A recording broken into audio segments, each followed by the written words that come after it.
Chapter 479, Ancient Dragonification Manual. Chapter 479, Ancient Dragonification Manual. Swoosh. Many Foundation Establishment cultivators and golden cores unleashed their attacks towards Su Zimo, who was standing in midair. Instantly, hundreds and thousands of spirit weapons and arts swarmed forward. The void quaked and the entire world dimmed instantly. The golden cores of Ethereal Peak were disadvantaged in numbers after all. By this point of the battle, Qian and the others were thoroughly exhausted and he could not even conjure a sword formation. Embroiled in battle with hundreds of golden cores, Qian and the others could not pull themselves out to assist Su Zimo at all. Furthermore, even if they could, all of them would most likely die against such intense and terrifying attacks. All of a sudden, Su Zimo's black hair swayed without any wind and his eyes shone with a deep glint. Suddenly, a shuddering aura burst forth from within his body. It was an ancient and vicissitude aura that was awakened. When the spirit weapons and arts arrived in Su Zimo's vicinity, they slowed down as though they had entered a swamp until finally, they could not advance at all. Stopped. The flurry of spirit weapons that shone resplendently as well as the shimmering spirit arts hovered in midair motionlessly. Many cultivators were shocked. How could that be? The next moment, an even more shocking scene appeared that caused chills to run down everyone's hearts. An extremely long illusory figure of a living being appeared around Su Zimo, hovering in midair. Gradually it materialized as flesh started forming. The living being was filled with green scales that shimmered coldly. One after another, sharp spikes protruded from its back and its fangs and claws were extremely sharp while its horns stood proudly. Its eyes were extremely cold and domineering. What's going on? Is that a true dragon? Against the gaze of the Azure Dragon, everyone felt like they were as insignificant as ants. The Foundation Establishment cultivators on the ground broke out in sweat and suffocated. Unable to withstand that sort of might, they shuddered and almost knelt on the ground to kowtow. Even the golden cores in midair were stricken and frightfully pale. What is that? The 6 void reversions above the clouds were shocked. The Ancient Dragonification Manual was a secret skill unique to the human emperor. Ever since the ancient era, Su Zimo was the second person to cultivate it successfully, and by now, almost no one recognized that secret skill. Even the gaze of Blood Crow Palace's lord was a little lost. That azure dragon looked familiar, but it was much smaller, like a young dragon. Even so, the palace lord felt a sense of trepidation as he recalled that terrifying encounter back in the primordial ruins, and a hint of fear flashed past his eyes. Crack, crack, crack. A series of ear-piercing shrieks rang. Against the immense pressure, cracks started appearing on the countless spirit weapons that were initially hovering in midair. Suddenly they shattered, scattering onto the ground like scrap metal. Only superior and supreme-grade flying swords were able to remain intact.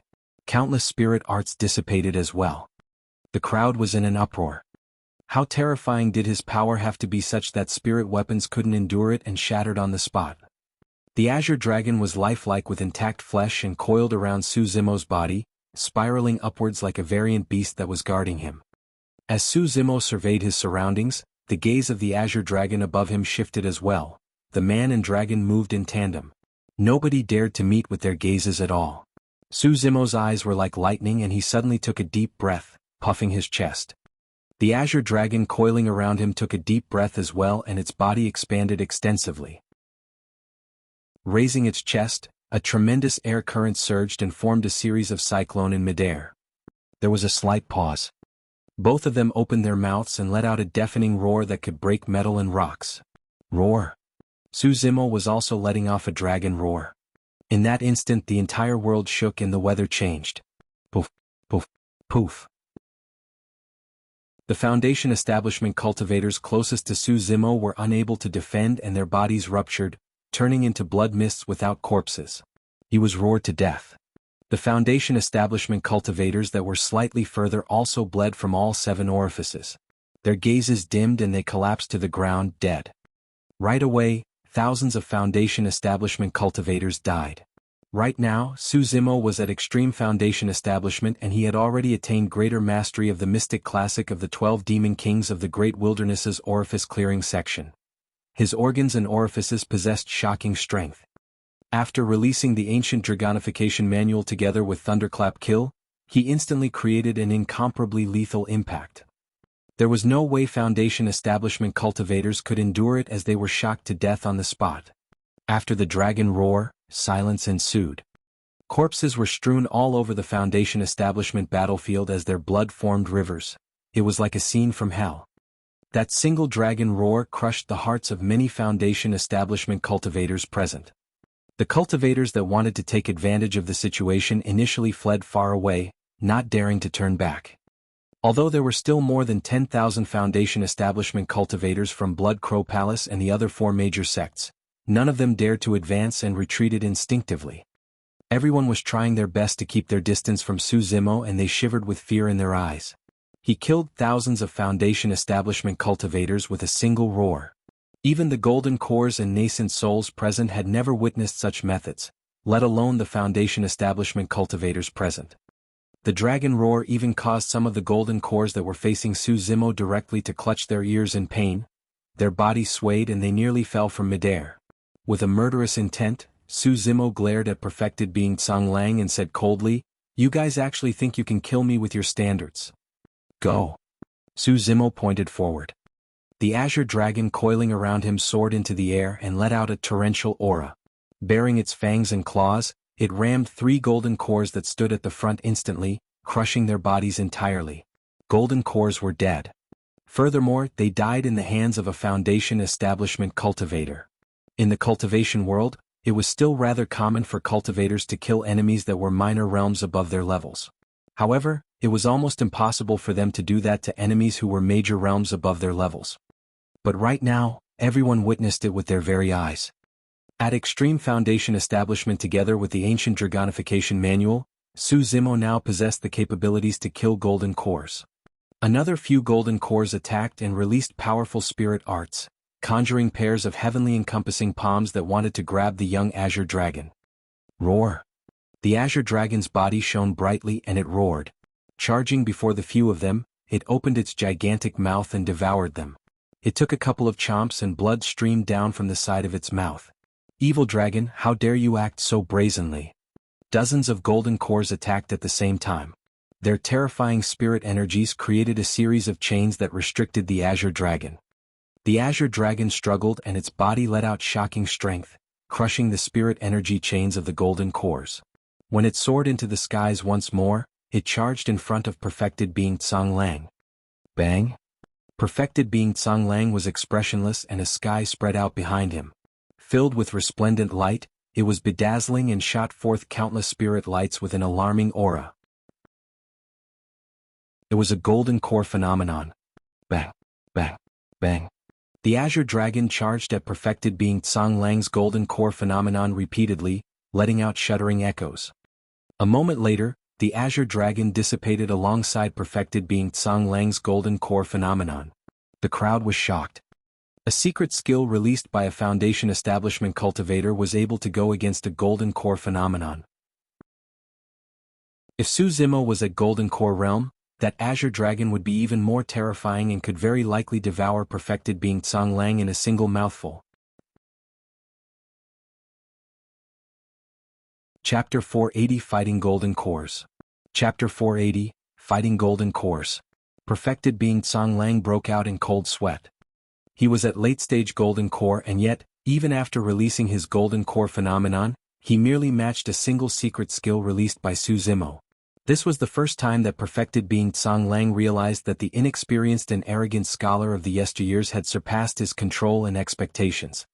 Back then at the sect competition, Su Zimo merely took advantage of the situation to suppress and shame him using his identity as the #1 weapon refinement master of Great Zhou. But now this scholar was standing toe-to-toe with him in a battle. The difference between the two of them was almost an entire major realm. In the past, perfected being Tsang Lang cultivated to 6 Meridian Foundation establishment before forming his core. He managed to succeed while forming a golden core phenomenon of his own.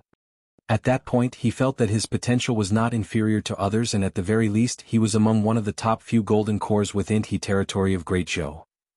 But right now, in front of Su Zimo, all his achievements dimmed in comparison. Perfected being Tsang Lang could not help but admit he made a wrong judgment in that small town back then. Time could not be reversed and there were no medicine for regrets in the world. Right now the only way out for him was to use everything he had to try and kill Su Zimo. He must not be allowed to continue to grow. That was the only thought remaining in perfected being Song Lang's mind. Suddenly, True Fire Sect Sima Ji raised his voice. This lad has just released his secret skill and it must have taken a toll on his spirit energy. He won't be able to release it a second time. An Azure Frost Sect Golden Core yelled, "That's right. Everyone don't panic. There's nothing to fear about this lad." Before that person could complete his sentence, his vision turned dark as though an enormous mountain was shrouding over his head, covering the skies. With a frightening aura, it suddenly collapsed. More than 10 golden cores stood beneath the mountain and they attacked one after another, wanting to destroy that mountain peak. Clang, clang, clang.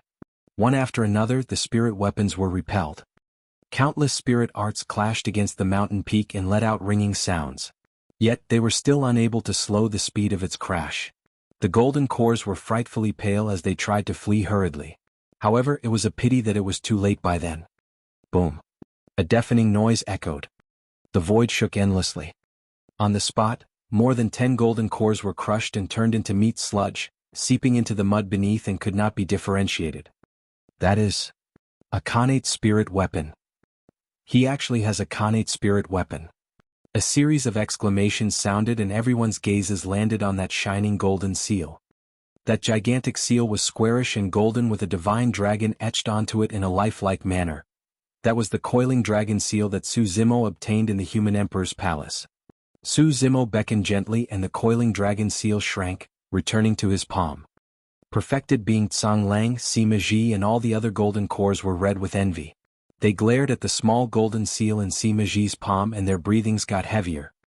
After entering nascent soul realm, cultivators would be able to make use of dermic weapons. In other words, for golden cores, Khanate spirit weapons were the best weapons they could make use of. Their combat strength would double at the very least if they had a Khanate spirit weapon and it would be extremely for them to kill enemies above their levels.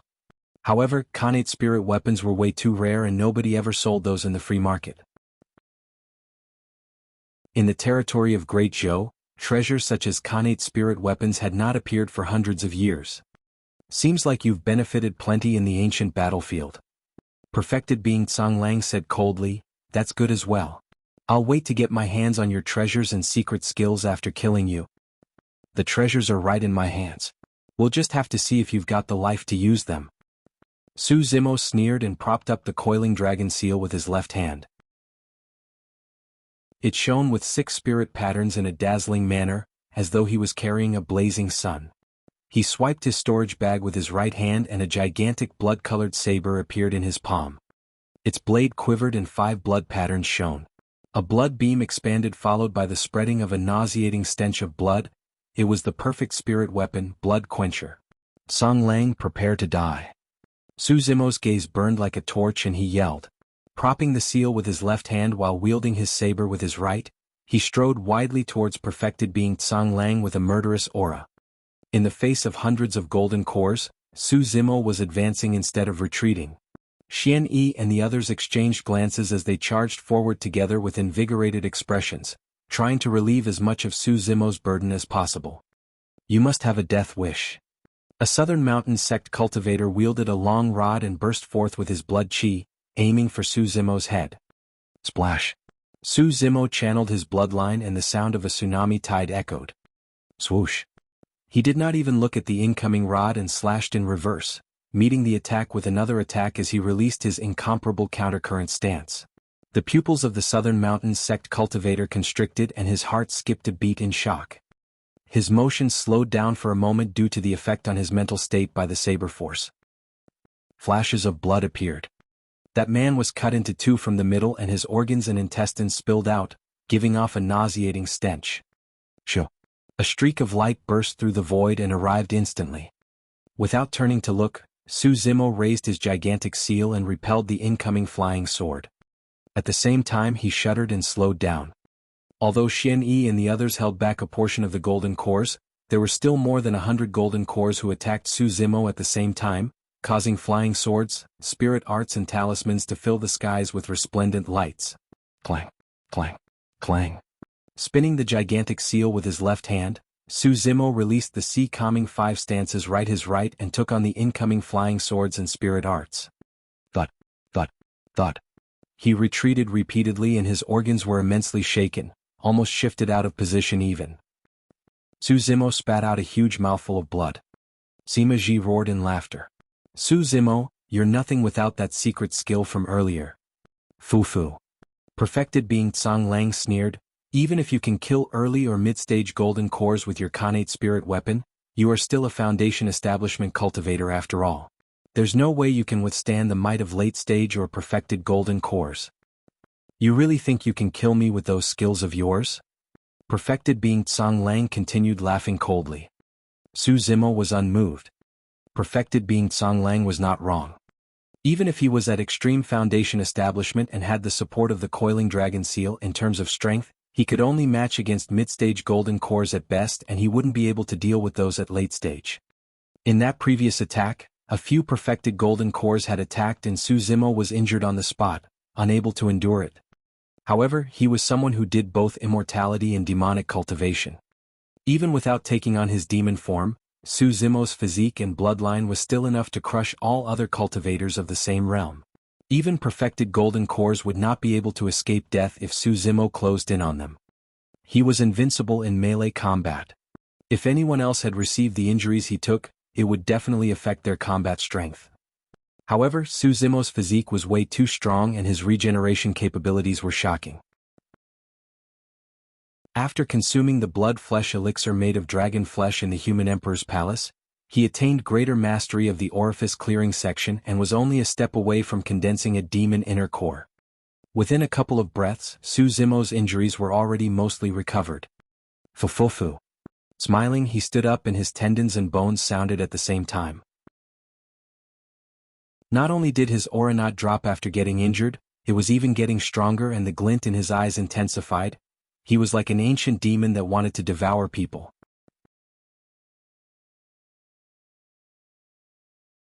Chapter 481 Frightening. Chapter 481, Frightening. The battle on the Foundation Establishment battlefield had already stopped.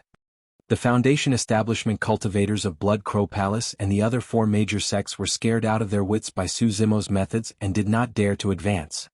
Clang, clang. Su Zimo beckoned gently and the 18 flying swords that were streaking around the Foundation Establishment battlefield returned to him, hovering above his head and buzzing loudly. Candlelight sword formation, condense.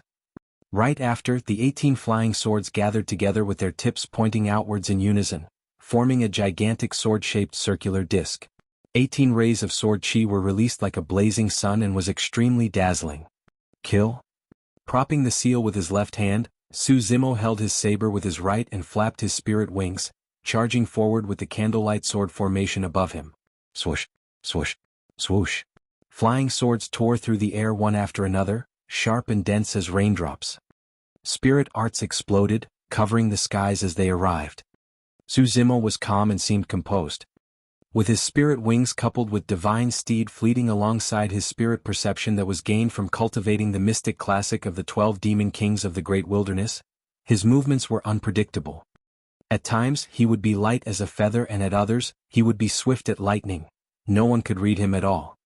Shifting nimbly in the air, his tendons and bones constricted and expanded, allowing him to shock everyone by producing motions that were far from ordinary.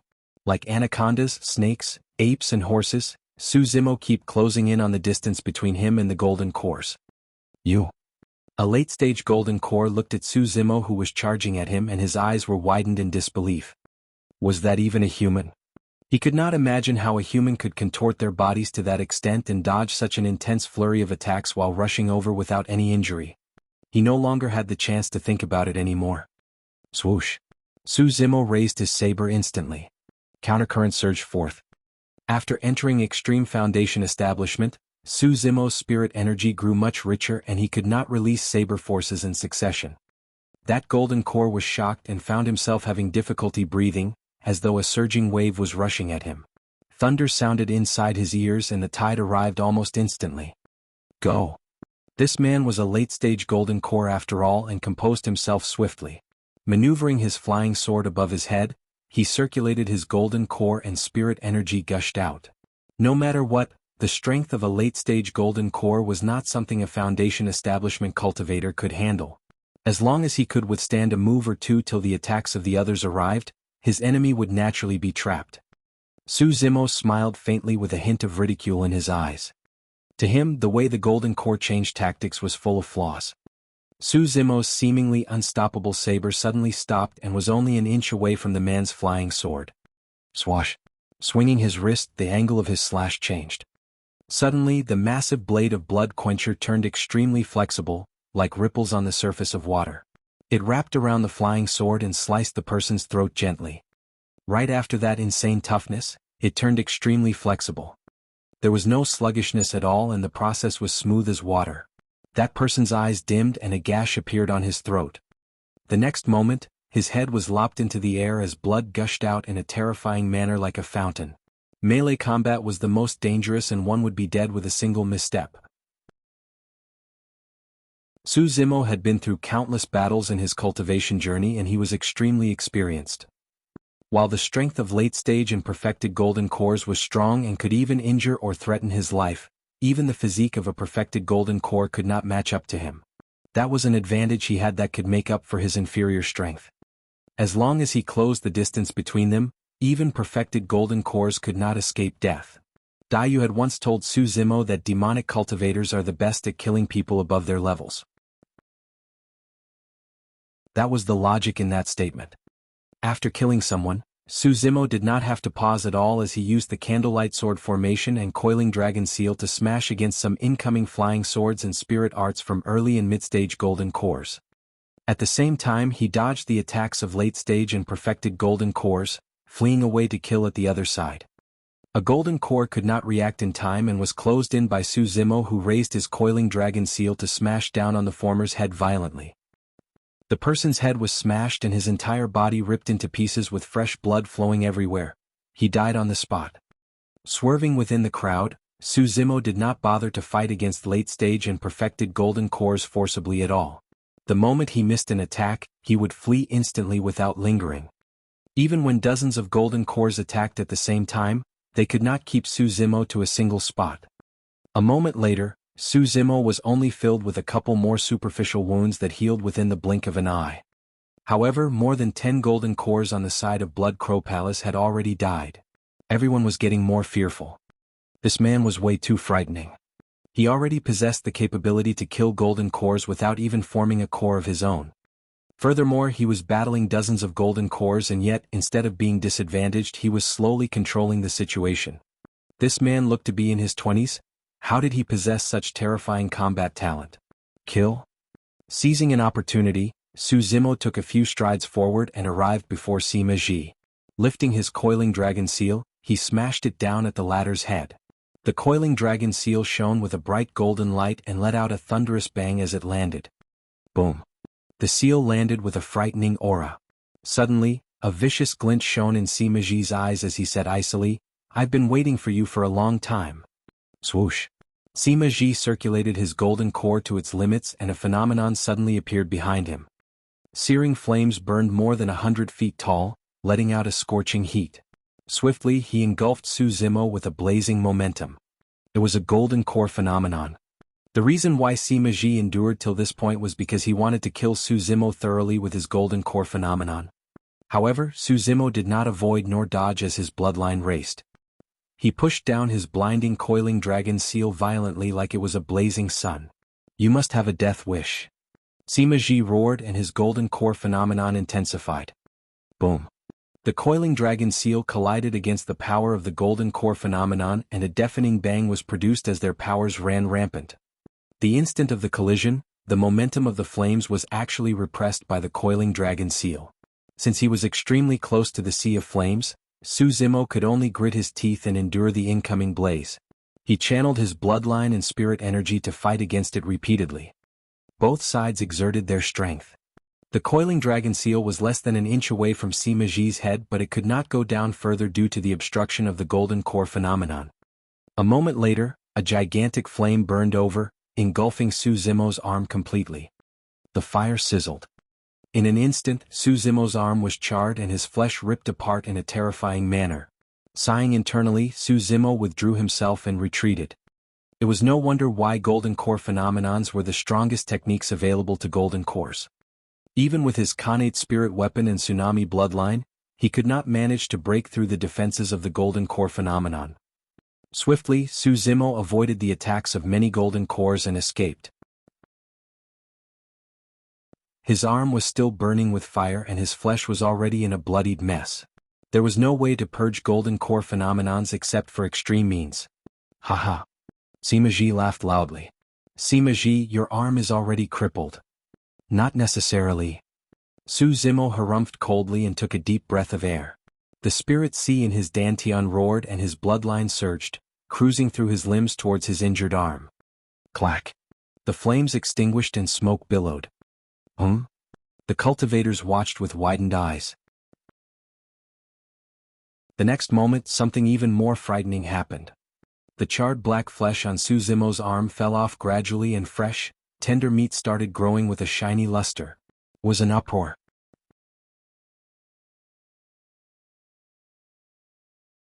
Chapter 482 Great Qian Empire. Chapter 482, Great Qian Empire. Father, are you really going to just sit by idly and watch? Ji Yaoxue had a blaming look in her eyes the way she looked at the Emperor of Great Zhou. The assertiveness in her eyes was overwhelming and she already possessed a sort of dominance that was unique to the Emperor. First, Su Zimo is my life-saving benefactor. Putting the past aside, even in the ancient battlefield this time round, I would have died in the hands of Jun Hao and the others if it wasn't for him. Second, he's the #1 weapon refinement master of Great Zhou and would definitely become a great weapon refinement master in the future with limitless accomplishments. Third, and most importantly, he has unlocked 9 spirit meridians and has reached the legendary Extreme Foundation establishment realm. This is the second person in history who has done so apart from the human emperor. Is a paragon as such not worthy of the Great Zhou's attention? Ji Yaoxue's 3 sentences caused the emperor to turn entirely silent. In reality, the third point was still the one that moved the emperor the most. If he could take an Extreme Foundation establishment cultivator under his wing, there was a huge possibility that the Great Zhou dynasty could one day defeat all the other 3 dynasties and reign over the entire north region of Tianhuang mainland. However, Blood Crow Palace's lord was from the witch race, one of the primordial 9 races. If he dealt with this wrongly, it wouldn't be impossible for the entire Great Zhou dynasty to be destroyed into ruins, let alone rule over the north region of Tianhuang mainland. More than 10,000 years ago, a massive entity stood on this piece of land, known as the Great Qian Empire. The title of an empire was only given if one could rule over all the dynasties and vassal states of a single region in Tianhuang mainland. The might of the Great Qian Empire was far greater than the current Great Zhou dynasty and its territory was vaster. There were even multiple super sects of Tianhuang mainland within the territory of the Great Qian Empire. Even just within the Buddhist monasteries, 2 of them resided in the Great Qian Empire. The Tao of Buddhism was glorious in the Great Qian Empire. However, it was unfortunate that a catastrophe arrived. Almost overnight, the Great Qian Empire was dismantled and even its capital was turned into ruins. Because of that, the north region of Tianhuang mainland fell into chaos and the flames of war raged everywhere. Devastation spread and millions of lives were lost with corpses scattered all over the place. From then on, the Great Qian Empire disappeared with the winds. The place was in chaos and many vied for supremacy. 4 great vassal states conquered many places and rose swiftly, turning into the Great Zhou, Great Shang, Great Xia and Great Yu dynasties of the north region of Tianhuang mainland today. In other words, the 4 dynasties were established on the ruins of the Great Qian Empire. The progenitor of that catastrophe was one of the primordial 9 races. The patriarch of the Great Zhou dynasty has lived for more than 10,000 years and personally witnessed the destruction of a great empire. As such, he viewed the primordial 9 races with a sense of trepidation. As a Dharma characteristic expert and a Tao lord, it wasn't difficult for the patriarch to come forth and take down Blood Crow Palace's lord who was at void reversion. However, if he were to incur the wrath of terrifying existences such as the mighty figures or patriarchs of the witch race, even if there were 10 Great Zhou dynasties, they would all have to be destroyed. The battle was turning more intense and things were not looking good on the side of Ethereal Peak. It was also difficult for Su Zimo to hold the fort single-handedly. No matter how strong he was, he could not affect the direction of victory for the nascent soul battlefield and as such, he could not decide the fate for Ethereal Peak. Ji Yaoxue was anxious. When she saw her father remaining silent as though he was reminiscing about something, she could not help but say, "Father, what are you hesitating for? If you can't make a decision, how about sending a message to the Patriarch of Great Zhou and ask him to make one?" Returning to his senses, the emperor shook his head and replied firmly, "The Patriarch will definitely not agree to this." "How do you know if you hadn't tried?" She looked at her father without blinking. The emperor could clearly sense the anxiousness and worry within Ji Yaoshua's heart. However, she was trying her best to control herself and she wasn't offensive through her words either. He sighed internally. In truth, among the younger generation, the one who resembled him the most and had the most potential to be the emperor was not the many princes, but this daughter of his. However, Ji Yaoxue was a woman and could not inherit his legacy. I'll admit that Su Zimo is an unprecedented paragon who managed to reach the extreme foundation establishment realm, second only to the human emperor. His future accomplishments are unpredictable, but... The emperor changed the topic and said deeply, "Su Zimo is about to die and he has no future. As such, what accomplishments do we have to speak of? This time round, both Ethereal Peak and Su Zimo are stuck in this calamity and I can't think of any way in which Ethereal Peak is able to break out of this situation." Ji Yaoxue said in a slight huff, "Nothing is absolute." The emperor replied grimly, If Su Zimo manages to tide through this calamity then..." He did not continue but merely raised his head and looked at Ji Yaoxue deeply. At that moment he made a decision in his mind. If Su Zimo could survive this calamity, he would go against all odds and pass the throne down to Ji Yaoxue. On the other side of the forest. There's no chance left. Gushi shook her head. Since that person didn't come, it's over for Ethereal Peak. Auntie Gu, what other way is there to save him? Demonist Ji frowned deeply. I'm at late-stage nascent soul and even if I step in, the most I can do is help stabilize the nascent soul battlefield. However, the old beast of Ethereal Peak up above the clouds can no longer hold on. Gushi replied regrettably, "It's a pity that as the second person in history to reach the extreme foundation establishment realm, Su Zimo is about to die without the chance to grow further." Demonist Ji's eyes dimmed. Gushi sighed. The impression left on the cultivation world by that catastrophe 10,000 years ago is way too deep. No cultivator or sect is willing to make an enemy as strong as the witch race just for the sake of Ethereal Peak. Beneath Ethereal Peak, blood flowed in rivers and the corpses were stacked like mountains. On the Golden Core battlefield, Su Zimo made use of his strong physique and terrifying movement techniques to sustain in the fights continuously, ensuring that they did not lose. However, Ethereal Peak was already completely defeated on the Nascent Soul battlefield. There were more than 100 Nascent Souls but more than half of them had already died. The remaining Nascent Souls were wounded and could only struggle to defend while being steadily defeated. It was only a matter of time before Ethereal Peak was annihilated. The situation of the old immortal crane above the clouds was even worse. To begin with, the old immortal crane did not have long to live. Unless she progressed in her cultivation realm, she would have only held on for a few dozen more years even without this calamity. Although her true form was a Baifeng, a pure-blooded ferocious bird, she was already old and her combat strength was not even half of when she was at her peak. Of the 5 void reversions that were fighting in the battle, one of them was even from the witch race. By this point of the battle, the old immortal crane was already at the end of her road. Wounded all over, her gaze was dimmed and her feathers shed endlessly, even the flames on her body were starting to extinguish. Blood Crow Palace's lord waved his bone staff and shot forth an extremely evil blood arrow. The old immortal crane was unable to dodge in time and an additional bloodied hole the size of an arm appeared on her wings. A sizzling sound was produced from the wound and it ate at her flesh nearby. Oozing with thick blood, the smell was pungent as the old immortal crane grunted. Immediately after, the attacks of the remaining 4 void reversions landed on the old immortal crane. Poof, poof. 2 more wounds appeared on her body and blood gushed like a stream. The old immortal crane's body almost exploded and one of her legs was snapped. It was a tragic sight as she swayed, about to fall. The old immortal crane had protected Ethereal Peak for thousands of years ever since the founder master passed away. She had truly given it her all and fought to the very last moment without backing off. Everyone from Ethereal Peak was heartbroken when they saw that. Senior Crane. Sect Master Ling Yun exclaimed miserably. The outcome was decided. The moment the old immortal crane falls, all the other ethereal peak cultivators would be akin to fish on a chopping board, helpless to being slaughtered. Fufufu. Blood Crow Palace's lord sneered, "Old beast, I've already told you. Today I'm going to massacre ethereal peak from top down, leaving no one alive."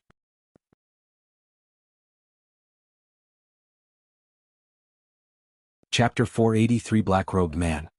Chapter 483, Black-Robed Man, leaving no one alive. Suddenly, another voice could be heard from above the clouds. It was deep and a little hoarse. Although it wasn't loud, it reverberated through everyone's ears. Who would dare appear at a moment as such? All the cultivators looked over instinctively. From the horizons, a man in black robes strode over in an unhurried manner. Initially it was just a blurry figure. However, he arrived in the blink of an eye. Everyone on the battlefield was surprised. That person walked extremely slowly as though he was taking a leisure stroll. However, by arriving instantly he created a strong visual impact. Now that he was so close, everyone could finally see clearly. He had long shoulder-length black hair that fell freely like a waterfall. His face was extremely sharp and angled, and he possessed a frosty expression, emitting an aura that was equally cold. For some reason, after the black-robed man appeared, everyone on the black-robed man, including the 5 void reversions above the clouds, felt a sense of trepidation. There was no reason behind it. They merely felt fear and trepidation upon seeing that man. Be it the Golden Core Nascent Soul or Void Reversion battlefield, all the cultivators stopped what they were doing and looked over instinctively. "You've come?"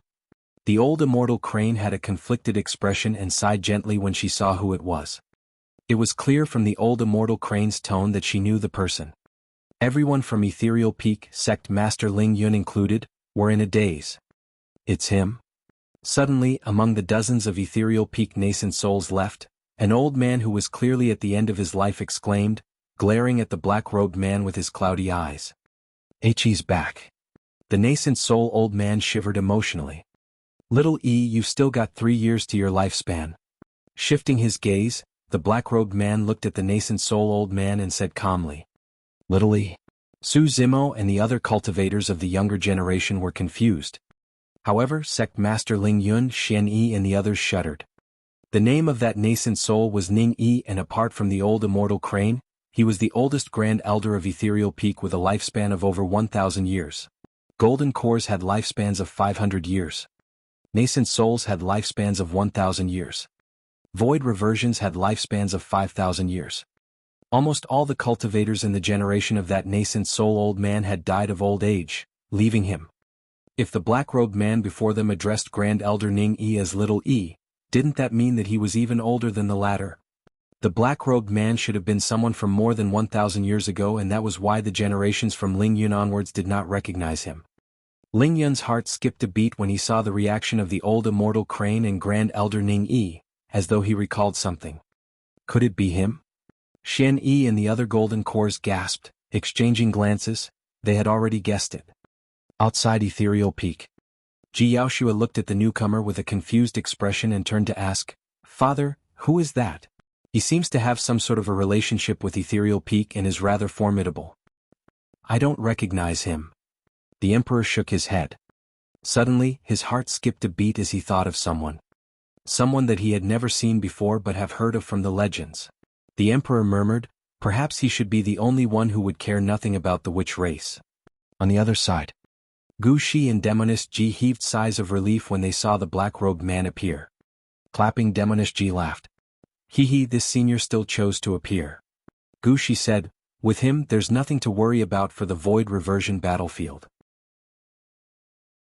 If I step in to stabilize the nascent soul battlefield, they should be able to tide through this calamity. I won't be heading over since Father's watching from the other side, Demonist Ji blinked. Gu Shi nodded and took out a mask from her storage bag. Wearing it on her face, she turned into another person and headed to the battlefield. Far in the depths of the capital of Great Zhou, an old man sensed something and suddenly opened his eyes. A bright light shone from his glabella and a small person the size of his palm flew out, glowing with a radiance. It was his essence spirit. A mysterious energy fluctuation spread forth from the radiant little man. His spirit consciousness was spreading. A moment later, the radiant little man returned to the old man's glabella and vanished. Letting out a long breath, the old man murmured softly, "To think that he would have returned. There's no wonder why he's the #1 paragon of Great Zhou back then. After not seeing him for 1,000 years, he has already cultivated to that point."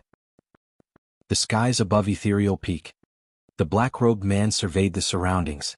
When he saw the corpses strewn all over, his expression did not change and he merely commented indifferently, "It's truly been a long time since it was so crowded at Ethereal Peak." When they heard that, Qian and the others were even more certain about this man's identity. Su Zimo frowned. No matter how he looked at it, the black-robed man seemed like he had a deep connection with Ethereal Peak, as though he was a cultivator from it in the past. However, Su Zimo could not sense any bit of emotions coming from that man.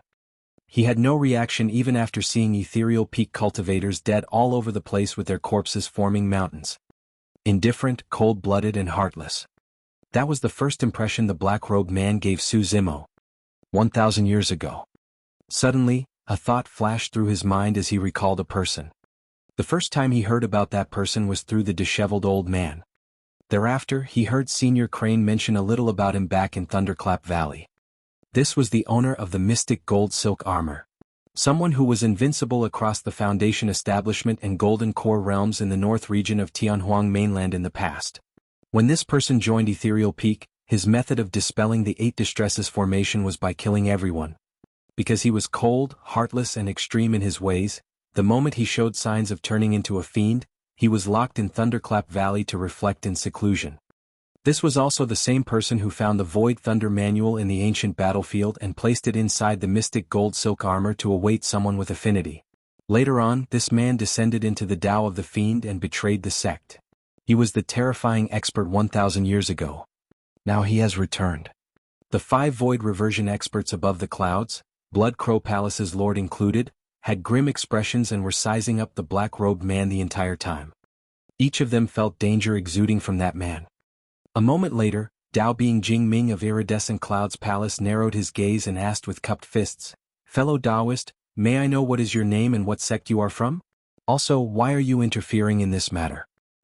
The black-robed man shifted his gaze towards Dao Being Jingming before saying slowly, "Do you think someone like you is worthy to know my name?" Before his words were finished, the black-robed man's glabella shone brightly and a blood beam shot forward. A terrifying aura burst forth. Blood Crow Palace's lord and everyone else were shocked as they scurried to retreat. Poof.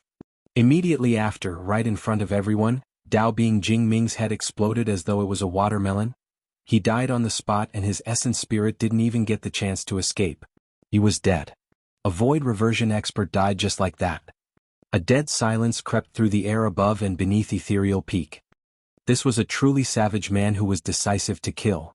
The black-robed man was emotionless after killing a void reversion as he turned towards the other 4 expressionlessly with a gaze cold as ice.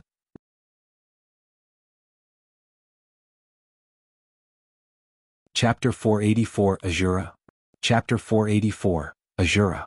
The death of Dao Being Jingming frightened the other 4 void reversions and their hairs stood on end. The expression of Blood Crow Palace's lord turned extremely terrible as he glared at the black-robed man. His gaze was dark with a faint green light. It was extremely difficult for one to die once they were at Void Reversion realm.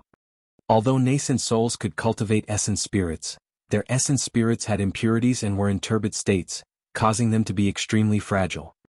Without any protection, upon leaving their physical bodies, their essence spirits would be akin to babies situated in forests and could die at any moment. A strong gust of wind, an exposure to the blazing sun or even any slight activity could injure the essence spirit. If they met with any misfortunes, their essence spirits would be destroyed instantly. The death of one's essence spirit was the true meaning of death, whereby it would be useless even if their physical bodies remained intact. However, it was different at Void Reversion realm. By comprehending the heaven and earth and making use of the dermic methods to visualize the essence spirit, nascent souls could cultivate their essence spirits continuously to remove the impurities within it. Eventually, after obtaining some pure yang spirit, they would be able to enter the Void Reversion realm. That was the meaning of the saying, cultivating one's spirit to return to the void, in the cultivation world. At Void Reversion realm, one's essence spirit would resemble the physical body of the cultivator. Flawless without impurities, they do not fear the scorching sun, heavy rains or misfortunes.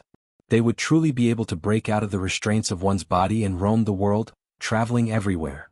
At that point of the essence spirit's cultivation, it would be akin to a corporeal body outside of the cultivator. There was another saying in the cultivation world of one's spirit leaving them and taking form. By leaving them, it referred to the essence spirits exiting their bodies, and taking form referred to the corporeal bodies outside of their physical self.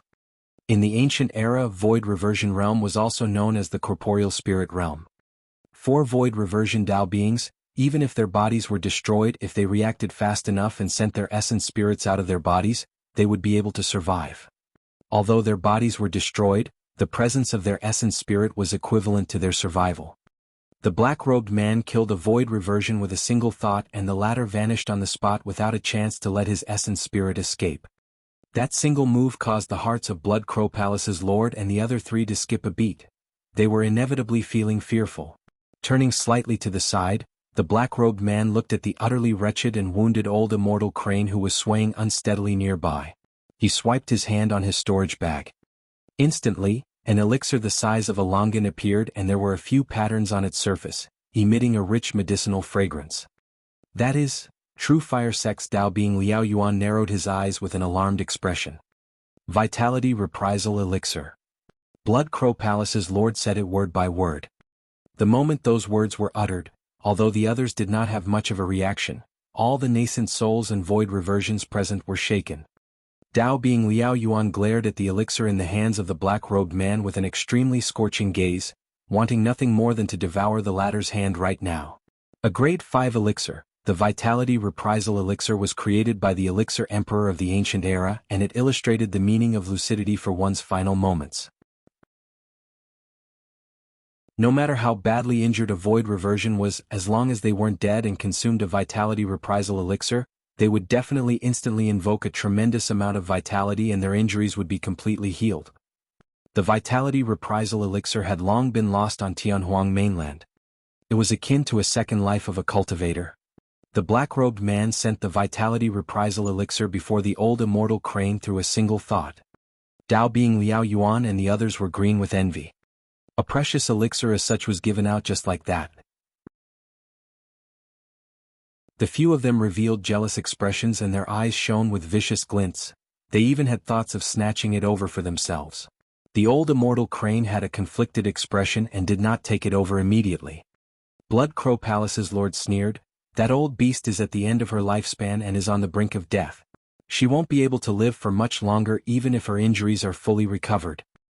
While the Vitality Reprisal elixir could heal one's injuries almost immediately, it could not add on to one's lifespan. It was also the same reason why the old immortal crane did not take the elixir immediately. The Vitality Reprisal elixir was way too precious and it was a waste for her to use it. "I won't take back anything I give out," the black-robed man said indifferently. "You don't have to have any considerations as well. The reason why I'm giving you the elixir is to sever the karma between us." "But," the old immortal crane sighed gently, "the Vitality Reprisal elixir is too precious and rare. As a void reversion you need it as well." "I don't, because no one can injure me." The black-robed man's tone was calm without any fluctuations, as though he was talking about something that was only logical. Instantly the entire place went silent. Almost everyone was stunned by the casual majesty revealed by the black-robed man through his words. Looking at the old immortal crane, the black-robed man continued, "You still have a sliver of hope." The old immortal crane understood what the black-robed man meant. Her sliver of hope was to recover her wounds by consuming the Vitality Reprisal elixir and make use of this great battle to advance in her cultivation realm. As long as she made a single step of advancement, her lifespan would increase exponentially and she would be averted from the imminent crisis of her expiring lifespan. As for Ethereal Peak, it would be blessed with the rise of a Dharma-characteristic realm pure-blooded ferocious bird. Little Crane cried softly with a concerned expression, urging repeatedly. Sect Master Ling Yun, Su Zimo and everyone else looked at the old immortal crane, hoping that she could make use of this opportunity to gain rebirth through nirvana. The old immortal crane took a deep breath before nodding and reaching out for the Vitality Reprisal elixir, swallowing it. The moment it entered her mouth, a tremendous amount of vitality burst forth like a tornado, surging through all her limbs to every single part of her body. The wounds on the old immortal crane were healing at a speed visible to the naked eye. Su Zimo and the others were elated when they saw that. If the old immortal crane could advance a step further, it would be a blessing in disguise. Although Ethereal Peak suffered great losses due to this calamity, if the sect had a Dharma-characteristic pure-blooded ferocious bird as its support, it would definitely be the strongest among the 5 major sects, and it would only be a matter of time before its rise. The black-robed man shifted his gaze towards Blood Crow Palace's lord and the others. I know who you are. The palace lord harumphed coldly. There aren't many cultivators at Void Reversion Realm with strength like yours. You should be the titular disciple of Asura sect, this generation's Asura. The black-robed man was expressionless. To think that the Asura notorious for killing would have crossed the north region to be a busybody here, Fufu, the palace lord sneered. The black-robed man was still silent and his expression did not change. The palace lord gripped his fists and repressed the killing intent in his heart, saying darkly, Asura, since you insist on interfering with this matter, I can take a step back. However, that person must leave with me. He pointed towards Su Zimo, who was beneath Ethereal Peak. Instantly, everyone from Ethereal Peak felt their hearts sink in despair. It was already unexpected that the black-robed man was able to protect Ethereal Peak. However, he had no relationship with Su Zimo, so how could he possibly offend someone of the witch race just for the sake of a Foundation establishment cultivator? The black-robed man shifted his gaze towards Su Zimo. For some unknown reason, Su Zimo felt a mysterious feeling inside his heart. The gaze of the black-robed man was as though he was looking at his successor of the younger generation and was extremely odd. After pausing for a moment, the black-robed man finally spoke with a single word. No. Everyone was shocked. Nobody expected that he would choose to offend someone of the witch race just for a Foundation establishment cultivator. Furthermore, he was so decisive in his rejection.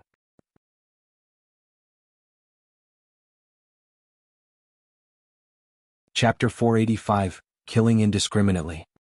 Chapter 485, Killing Indiscriminately. Asura, you should know of my background. Let's each take a step back. The palace lord said with a dark gaze, all I want to do is take away that Foundation establishment lad. That has nothing to do with you. If you continue pushing your luck. Before the palace lord could finish, the black-robed man let out an impatient expression and interrupted, I want to push my luck. What can you do about it? Everyone was in an uproar. He was way too savage.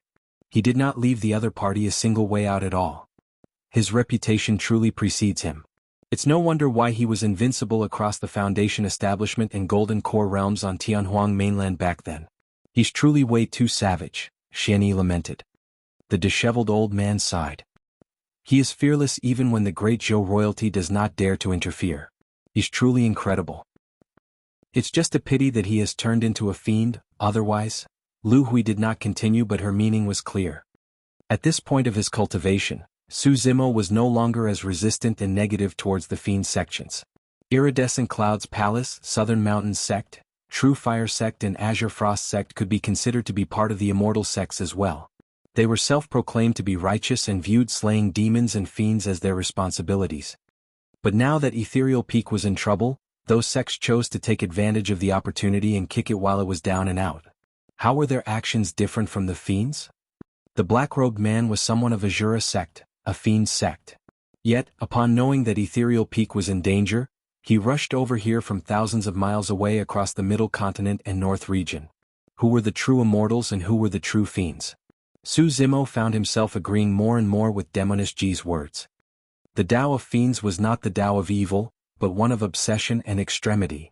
At that moment, the disheveled old man asked, the sect has severed connections with that man a long time ago. Who was the one who informed him? That's right. Qian exclaimed softly, I heard that Asura sect is situated in the middle continent of Tianhuang mainland and is most likely millions of miles away from Ethereal Peak. Even for a void reversion at full speed, they would need close to a year to arrive. How did he manage to get here in time? Sect Master Ling Yun's heart was filled with the same doubt. Didn't that mean that someone had managed to locate the black-robed man a year ago and told him the news of the possible calamity that was about to befall Ethereal Peak? Ling Yun was certain that nobody in Ethereal Peak, including the old immortal crane, had contacted the black-robed man. Who was it then that managed to spread the news over to him? Su Zimo was curious as well when he heard the discussions of the peak masters. At that moment, a gaze lingered on him for a brief moment. Sensing it, Su Zimo looked up into the air. In midair, a woman in a gauze top had appeared unknowingly. She was not a cultivator of ethereal peak and had extremely ordinary looks. However, her figure was voluptuous and curvy. A single look was enough to seduce anyone. Su Zimo had never seen that woman before. However, for some reason he felt a sense of familiarity. He went deep in thought. Above the clouds, the black-robed man was overbearing, and instantly, the palace lord's expression turned extremely terrible. Right now he was in a difficult position. The palace lord declared coldly, "Asura, although you're the titular successor of the fiend sects, all of us are at void reversion realm, and I'm even someone of the witch race. We're not going to be afraid of you." That's right. True Fire Sect's Dao being Liao Yuan said deeply, "There's 4 of us void reversions here, don't go overboard, fellow Taoist." Southern Mountain Sect's Dao being Lao Yang and Azure Frost Sect's Dao being Han Ming looked at the black-robed man with cold gazes. They were tense and ready to strike at any moment. "You're still not leaving?" The black-robed man's eyes were initially closed. However, they suddenly opened up and he spoke. That sentence was uncalled for and sounded ridiculous. Yet, the palace lord and the other 3 of them felt chills run down their spines as their pupils constricted. Raising his head, the black-robed man had an indifferent gaze. "Very well, don't leave then. All of you can stay here." Before he finished his sentence, his glabella shone and he sent forth another killing move. Asuras don't open their eyes, but if they do, they kill. Instantly, the world changed. The black-robed man did not do anything and his glabella merely shone with a blood-colored light, but a sea of blood instantly appeared in the void, emitting a nauseating stench as it surged towards the palace lord and everyone else. Those methods had already surpassed the knowledge of Su Zimo and the other golden cores. This was a fight between the essence spirits. A faint green light shone from the palace lord's glabella and a gigantic, menacing skull was formed in midair. It opened its bloodied mouth and swallowed the sea of blood in huge mouthfuls, the same way a whale swallowed water as though it wanted to devour the entire sea. At the same time, the glabellas of Dao being Han Ming, Dao being Lao Yang and Dao being Liao Yuan shone brightly as their spirit consciousnesses were released, conjuring multiple phenomenons. Swoosh! A massive fireball that was like a blazing sun surged towards the blood sea. Boom! A mountain materialized and descended, attempting to suppress the raging tides of the blood sea. Swash! Snow filled the entire place and froze everything. Layers of frost appeared on the surface of the blood sea. It was an attack of the spirit consciousnesses. These were killing moves that could only be used after entering the void reversion realm. By conjuring phenomenons with their spirit consciousnesses, these were corporeal illusions that attacked the other party's essence spirit directly. The defending cultivator could only block them with their own spirit consciousnesses. A fight between essence spirits was extremely dangerous and a single misstep would lead to death. Previously, Dao being Jing Ming of Iridescent Cloud's palace was attacked by the black-robed man's spirit consciousness and instantly, his head exploded and his essence spirit was destroyed, resulting in his death. Kill? Right now, the black-robed man was fearless despite facing 4 opponents. Shouting, his eyes shone ferociously and he exuded a shuddering killing intent. In midair, the gigantic skull was swallowing the blood sea at a much slower speed and was shivering. Crack, crack, crack. A series of cracks appeared on the surface of the skull. The palace lord's expression changed. At the same time, a sinister roar echoed from the depths of the blood sea. Bang, bang, bang. The ice on the surface of the sea suddenly cracked as one after another, corpses with terrifying auras whirled their fists and destroyed the frost. Leaping out of the sea, they roared from the depths of their throats and floated in the blood sea. It was a mountain of corpses and a sea of blood. No matter which faction they were from, all the cultivators in the vicinity of Ethereal Peak felt chills upon seeing that. Those methods were truly shocking and struck fear through everyone. The blood sea surged and created massive waves, threatening to devour the entire world as it howled. Dao being Han Ming gasped. Shing. The fireball in midair was drowned by the blood sea and its flames were extinguished. Dao being Liao Yuan shuddered and blood drained from his face. In the spirit consciousness of Dao being Liao Yuan's glabella, an essence spirit with his exact appearance burned with dense flames. Gradually, it dimmed and the flames on its body were extinguished. Dao being Liao Yuan's life force was severed as he fell from midair. He was dead. Even though he was fighting against 4 people, the black-robed man managed to kill a void reversion in reverse. Boom. A thunderous bang sounded from the unyielding mountain in the middle of the blood sea as it was attacked by the corpses repeatedly. Before long, the mountain crumbled and was devoured by the blood sea. At the same time, Dao being Lao Yang's essence spirit exploded in his spirit consciousness. He was devoured by the blood sea and turned into one of its corpses.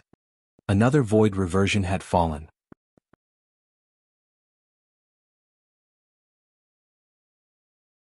Chapter 486, Unable to Leave. Chapter 486, Unable to Leave. The moment the 5 void reversions above the clouds started fighting, the nascent soul battlefield continued on as well. Both factions were in the heat of the battle. You guys go and kill Su Zimo. The faster the better. Realizing that something was amiss with the situation, the Blood Crow King did not dare to be careless and ordered 10 nascent souls for that task. In terms of numbers and strength of nascent souls, Blood Crow Palace possessed an absolute advantage.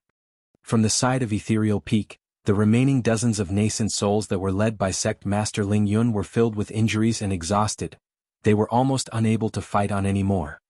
The Blood Crow King transformed into his true form, which was a pitch-black crow with bloodshot eyes, and led the remaining nascent souls in a fiery battle against Ling Yun and the others. Unable to withdraw themselves from the situation, Ling Yun and the others could only watch as the 10 nascent souls charged towards Su Zimo. Su Zimo's heart skipped a beat. No matter how strong he was and how many trump cards he had, he could not withstand the might of nascent souls. At Nascent Soul Realm, one could cultivate an essence spirit and could make use of the heaven and earth powers to release dermic arts. Even the simplest dermic art was more than enough to kill Su Zimo, who was at Foundation Establishment Realm, with ease. As the 10 nascent souls charged towards him, Su Zimo conjured hand seals in midair. A terrifying energy fluctuation spread through the void. Not daring to be careless, Su Zimo released his spirit wings and chanted a sutra internally. He was already prepared to unleash the secret skill of the fiend sects, Blood Escape, to flee far away. He could read the situation clearly. The black-robed man had terrifying strength and was extremely domineering. As long as he could survive a little longer and wait till the void reversion battlefield to settle down, Blood Crow Palace was bound to lose. All of a sudden, a slender figure appeared in front of Su Zimo. It's her? Su Zimo furrowed his brows slightly. The person before him was the seductive woman with the gauze top.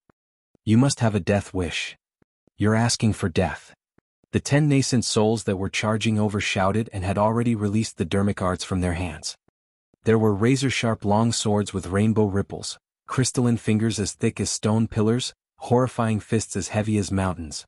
The dermic arts filled the skies and surged over, almost engulfing the gauze-top woman and Su Zimo entirely. The gauze-top woman's expression was unchanged and her eyes flickered with ridicule. Suddenly, she smiled brilliantly and a bedazzling and seductive glint shone from her eyes. Although the gauze-top woman had ordinary looks, her smile caused all the stars and moon to dim in color. Her eyes shimmered like the surface of water, causing everyone's hearts to skip a beat. In the blink of an eye, all the dermic arts vanished.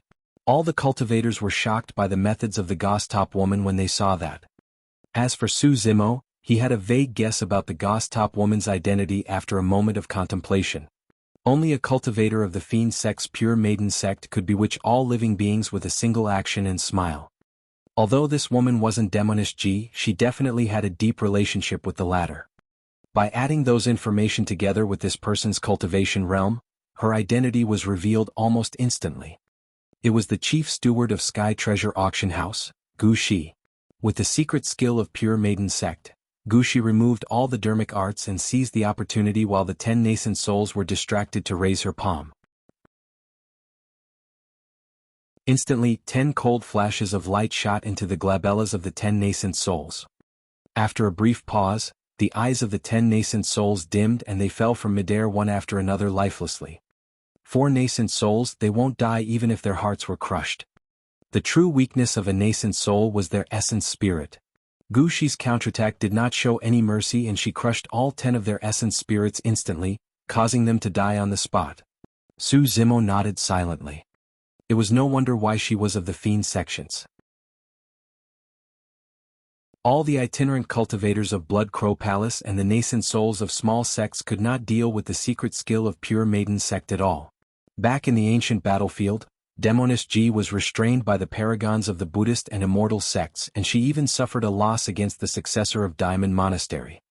However, if she were to face these Foundation establishment cultivators here, a simple smile and wink from her could charm them into losing their minds. The Blood Crow King and the others were extremely grim when they saw the 10 nascent souls die. I don't believe that we won't be able to kill a mere Foundation establishment lad despite our numbers. The Blood Crow King had a vicious gaze as he grit his teeth, prepared to attack personally. The gauze top woman spoke up. Her voice was charming but her tone was indifferent. Everyone, you don't have to waste your energy with me around. None of you will get past me. Perfected being Tsang Lang and the others had indignant expressions. What sort of merits and capabilities did Su Zimo, a mere Foundation establishment cultivator, have such that 2 experts showed up in succession to defend him? Boom. Suddenly, a bang sounded from above the clouds. All the nascent souls stopped subconsciously and turned to look. They saw True Fire sects Dao Bing Liao Yuan and Southern Mountain sects Dao Bing Lao Yang fall one after another. Suddenly, the tides changed on the battlefield. Sensing that something was amiss, some people made an instant decision to retreat with the chaos and flee into the distance. Although the Palace Lord and Dao Bing Han Ming were able to defend against the impact of the black-robed man's blood sea, they were swaying and their expressions were pale as they grunted. Dao Bing Han Ming was thoroughly subdued by the methods of the black-robed man and kowtowed, declaring with a trembling voice, "Please be appeased, fellow Taoist. I know now that I'm in the wrong and I'll leave right now, never taking another step onto Ethereal Peak for the rest of my life." When they heard that, everyone from Ethereal Peak were emotional and almost wanted to roar into the skies as a pent-up frustration was released from their hearts. The feeling of a void reversion forced to the state of acknowledging his mistake while swearing never to step foot onto Ethereal Peak again for the rest of his life was ecstatic. Right then, the black-robed man's voice sounded above the clouds once more. "It's already too late for you to leave now." It was dead silent above and beneath Ethereal Peak. Everyone was astounded by the black-robed man's aura. Acknowledging his mistake. Swear. None of that mattered now. Even if he wanted to leave now, he couldn't. Dao Bing Han Ming seemed to have been scared as well as he trembled. "What do you mean by that? Ivy already apologized." He was stuttering by now. "It's no use speaking now. Die." The black-robed man pointed at his glabella. Instantly, it shone brightly and formed a blood sea vortex. Reaching out, the black-robed man actually withdrew a saber from the blood sea vortex. It was initially extremely small but by the time it was out completely, it had expanded with a torrential killing intent. There were a series of blood patterns on its blade. The black-robed man flicked his wrist and his saber shook. Instantly, all the blood patterns rose as though they were veins on the blade, and the stench of blood filled the air. He uses a saber? Su Zimo froze momentarily when he saw the black-robed man withdraw a saber and a thought flashed through his mind. Before he could think about it properly, his attention was drawn by the terrifying methods of the black-robed man. The black-robed man took a step forward and slashed in reverse. It arrived instantly and engulfed Dao Bing Han Ming, sealing his escape path. "Don't go overboard." Dao Bing Han Ming shrieked and tapped his glabella, withdrawing a shimmering flying sword. At the same time he withdrew a shield from his storage bag and injected dermic power into it, causing it to expand and hover over his head.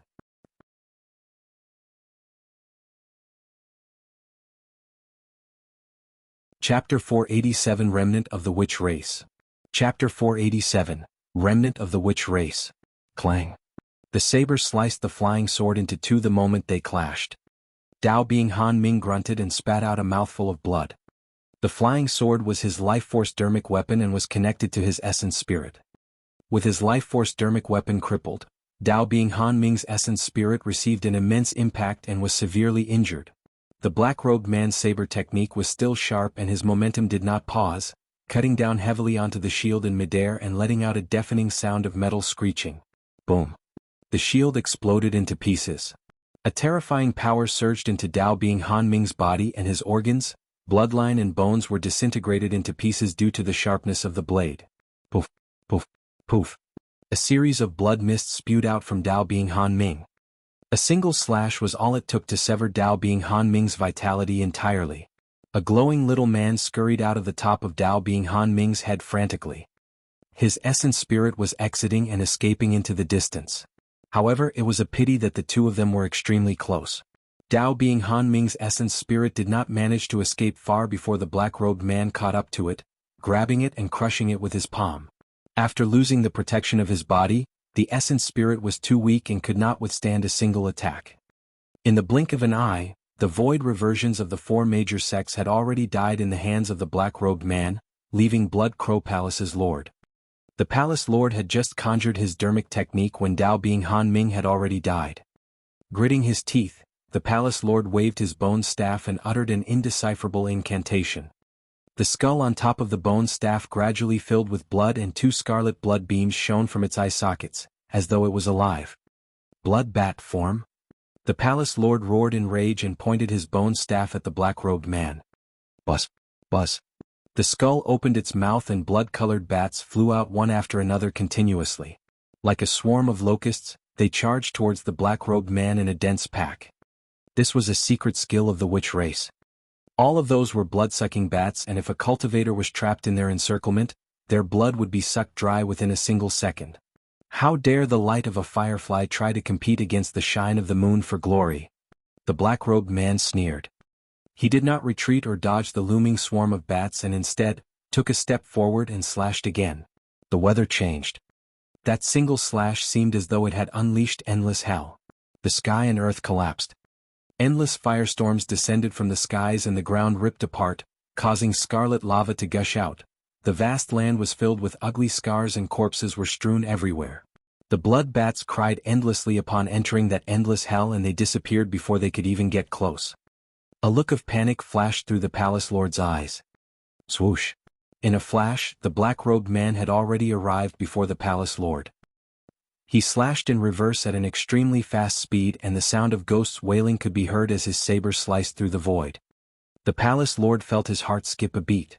With no time to think, he could only receive the attack with his bone staff. Scree! A jarring sound was let out as the saber glided across the bone staff. A faint imprint was left on the bone staff.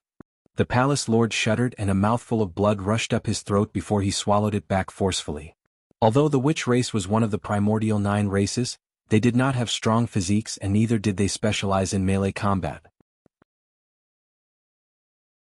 The palace lord was already severely injured from that single slash. With each breath he took, he could taste the damp stench of blood and feel a ripping pain in his lungs. It was proof that his organs were already injured. If the battle continued, it may very likely result in irrecoverable wounds for him. The palace lord burst in retreat and waved his bone staff, setting up faint green layers of barriers before him.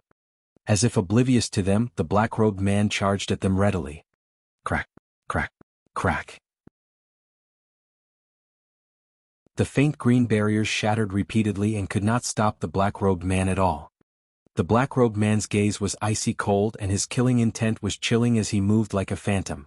Sensing the killing intent of the black-robed man, the palace lord was finally nervous and shouted with widened eyes, "Asura, I'm someone of the witch race.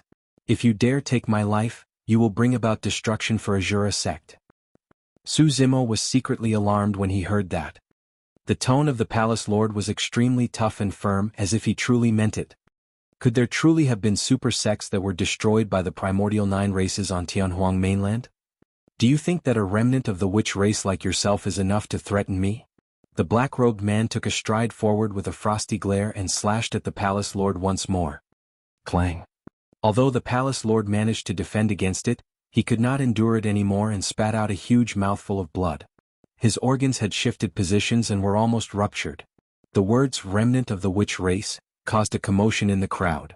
In the cultivation world, ferocious beasts that had impure bloodlines were called remnant beasts.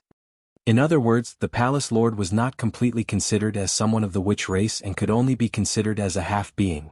Suddenly, Su Zimo recalled that back then at the primordial ruins, the divine dragon said something similar, berating that the palace lord had an impure bloodline and was merely a bastard child. The palace lord's expression turned extremely harrowing after the black-robed man exposed his background. The black-robed man sneered, "Notwithstanding the fact that you're a remnant of the witch race, even if someone who was truly of the witch race came forth, I would dare to kill him as well.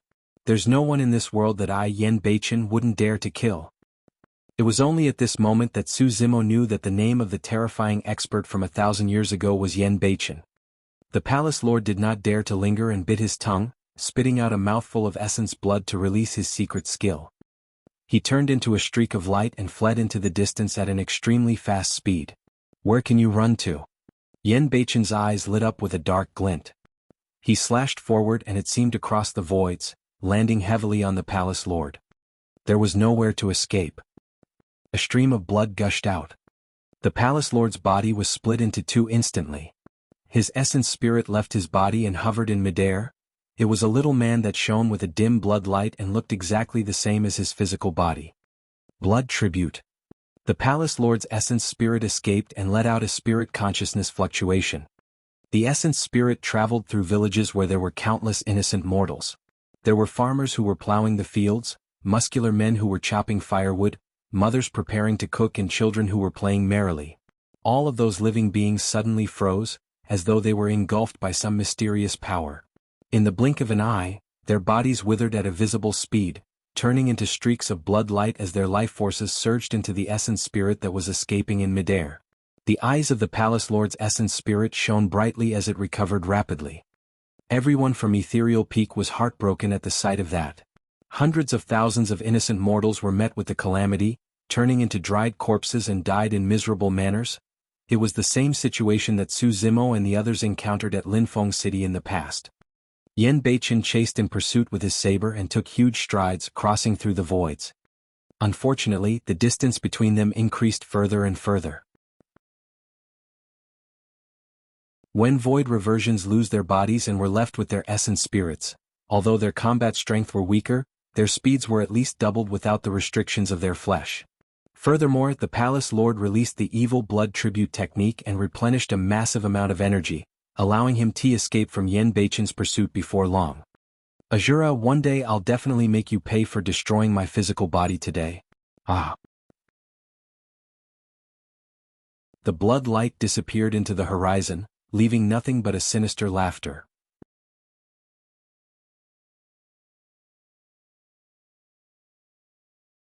Chapter 488. You sure are bold. Chapter 488. You sure are bold. Blood Crow Palace's lord fled more than 1,000 meters away. The remaining cultivators were dumbfounded. This was supposed to be a calamity for Ethereal Peak, and yet, the tides turned immediately after the appearance of a cultivator. The advantage of Blood Crow Palace and the other four major sects had disappeared entirely. Su Zimo's gaze burned bright like a torch and he swept past the crowd. He could not find perfected being Tsang Lang and sneered internally, "You sure are quick to run." Many cultivators yelled and fled everywhere. The Blood Crow King gazed above the clouds at that terrifying figure standing in midair. He had a venomous look that lingered for a brief moment before he turned to escape. All of a sudden. Yen Beichen turned around and his gaze was extremely sharp, landing on the Blood Crow King instantly. "You still dare to harbor killing intents towards me?" Instantly, the Blood Crow King felt chills run down his spine and his limbs went cold.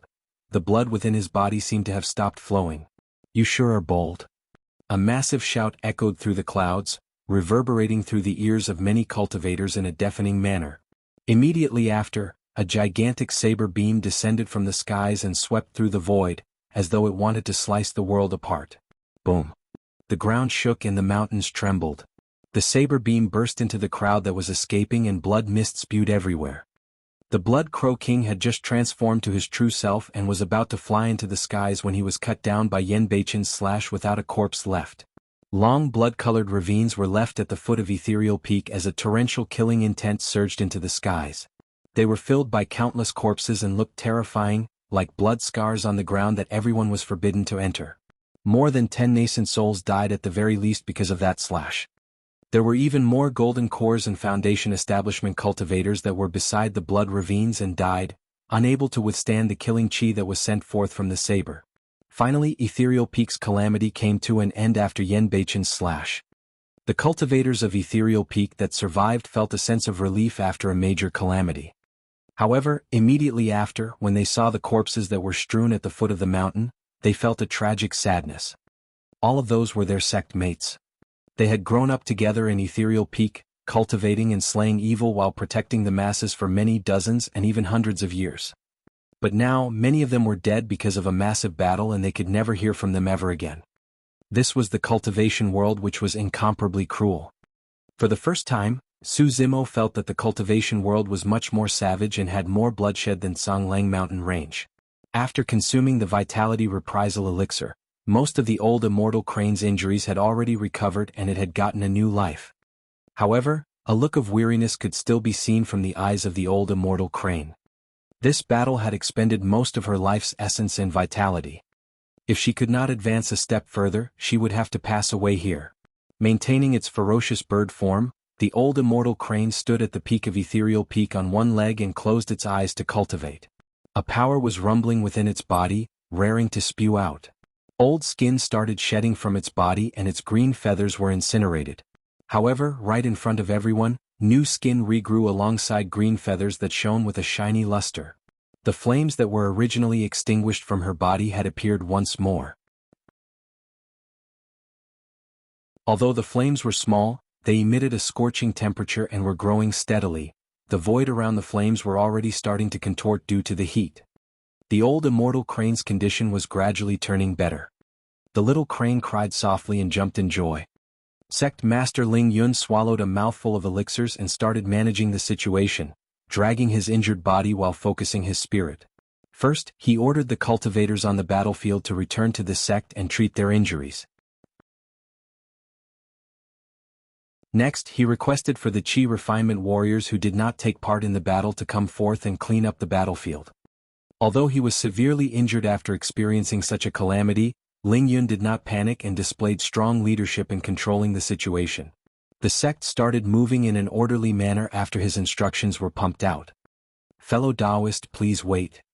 At that moment, when Ling Yun saw the Gostop woman turn to leave, he called after her immediately and bowed deeply, saying in a sincere manner, "Thank you for your assistance, fellow Taoist. Please stay a couple of days in Ethereal Peak so that we can host you properly." "There's no need." The Gostop woman waved it off with an indifferent expression. Sensing the firmness in the Gostop woman's attitude, Ling Yun did not force things and cupped his fists. "May I know what's your name and what sect you are from? I'm unable to leave now because our sect has just been through a huge calamity. However, I'll definitely pay a visit personally to your sect in the future to express my thanks." "There's no need for thanks either." The Gostop woman shook her head and turned to Su Zimo. "The reason I stood forth this time round was because I was bequeathed to repay a favor." Upon hearing that, Su Zimo no longer had any doubts. She Gostop woman was definitely Gu Shi. The person who bequeathed her should be Demoness Ji. Instinctively, he turned to look around but did not catch sight of Demoness Ji. Ling Yun followed the Gostop woman's gaze and froze momentarily. "Zimo?" The elders of Ethereal Peak revealed odd expressions when they heard that as well. A nascent soul as powerful as such came forth just to repay a favor for a Foundation establishment cultivator? The Gostop woman continued, "If you want to express your thanks, do it to him." With that, the Gostop woman did not linger and flew away.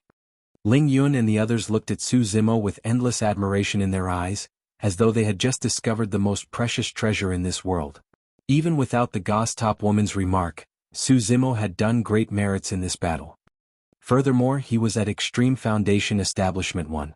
This was the second person after the human emperor in history to have achieved that.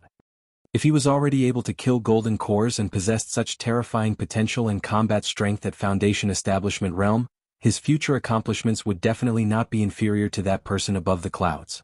Of course, the Asura of the Fiend sects was still the key to them turning the tides and securing victory. Prior to this, everyone in Ethereal Peak harbored immense hatred towards those of the Fiend sections. As people of the immortal sects and the path of righteousness, they viewed the extermination of fiends and demons as a personal duty and would definitely not want to be associated with any one of the Fiend sections. But now, after this incident, everyone had complicated feelings towards those of the Fiend sects, or at least towards Yen Beichen. It did not matter whether he betrayed the sect or he was an evil fiend. What was undeniable was that Ethereal Peak owed him a life-saving debt. Ling Yun wanted to head forth and express his thanks. However, when Yen Beichen remained thousands of feet up above the clouds, Ling Yun couldn't reach that height given his cultivation realm. Yen Beichen's hands were behind his back and he had a cold expression, giving off an aura that forbade people from approaching him. A Grand Elder shook his head and said, "Forget it. Even if you head up, given that person's cold and aloof nature, he wouldn't pay any attention to you." That's right. After all, we are all considered to be of the younger generations compared to him. Senior Crane is probably the only person in the sect who is qualified to speak to him, another Grand Elder added. Ling Yun nodded. Right then, Yan Beichen, who was initially up above the clouds, suddenly descended. Instantly, he arrived before everyone else and looked at Su Zimo, saying indifferently, "Su Zimo, follow me." With that said, he turned and headed in the direction of Ethereal Peak's Thunderclap Valley. Everyone from Ethereal Peak was shocked. The Grand Elders who spoke earlier on almost bit their tongue as their eyes widened. Did the two of them know one another?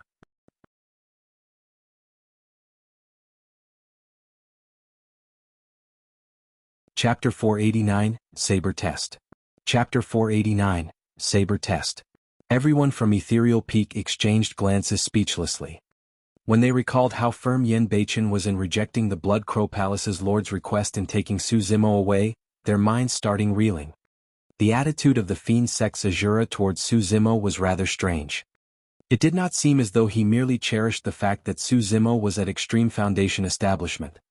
Is he thinking of taking Su Zimo with him to Asura sect? A Grand Elder frowned in deep worry.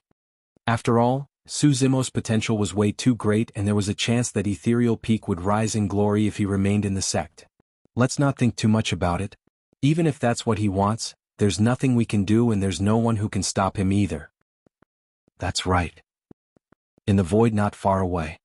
Everyone from the royal family of Great Zhou watched on with shocked expressions, taking a long time to recover. Ethereal Peak suffered great losses for that battle.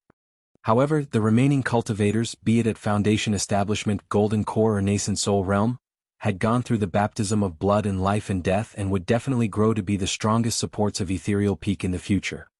This calamity would only cause Ethereal Peak to turn even stronger. Without any accidents, the old immortal crane would also advance a step further to become a Dharma-characteristic ferocious bird. One could almost predict that Ethereal Peak's reputation would grow after this battle, and many cultivators in the territory of Great Zhou would head over due to their great name. Ethereal Peak would rise swiftly. As for the other four major sects, they would have to leave with defeated spirits. Notwithstanding the fact that their void reversions were dead, they had countless nascent souls, golden cores and Foundation Establishment cultivators who were severely injured or dead as well. It was a great loss for their sections. Be it their cultivators of the younger generations or their top experts, the four major sects won't be able to challenge Ethereal Peak any longer. The fact that they were not annihilated despite the circumstances is proof of how much providence is shining on them. At the very least, for the next 1,000 years, Ethereal Peak's position would most likely be unshakable. The Emperor of Great Zhou lamented. Upon returning to the capital, he was prepared to send cultivators over to Ethereal Peak with a huge gift of plenty of elixirs. Let's return. Waving his arm, the Emperor led the crowd back. Su Zimo followed Yan Beichen into Thunderclap Valley. Waving his arm, Yan Beichen set up a barrier that isolated the sounds of rumbling thunder outside. Thereafter, he turned to look at Su Zimo quietly with a scrutinizing gaze. You were the one that obtained the secret skill inside the mystic gold silk armor?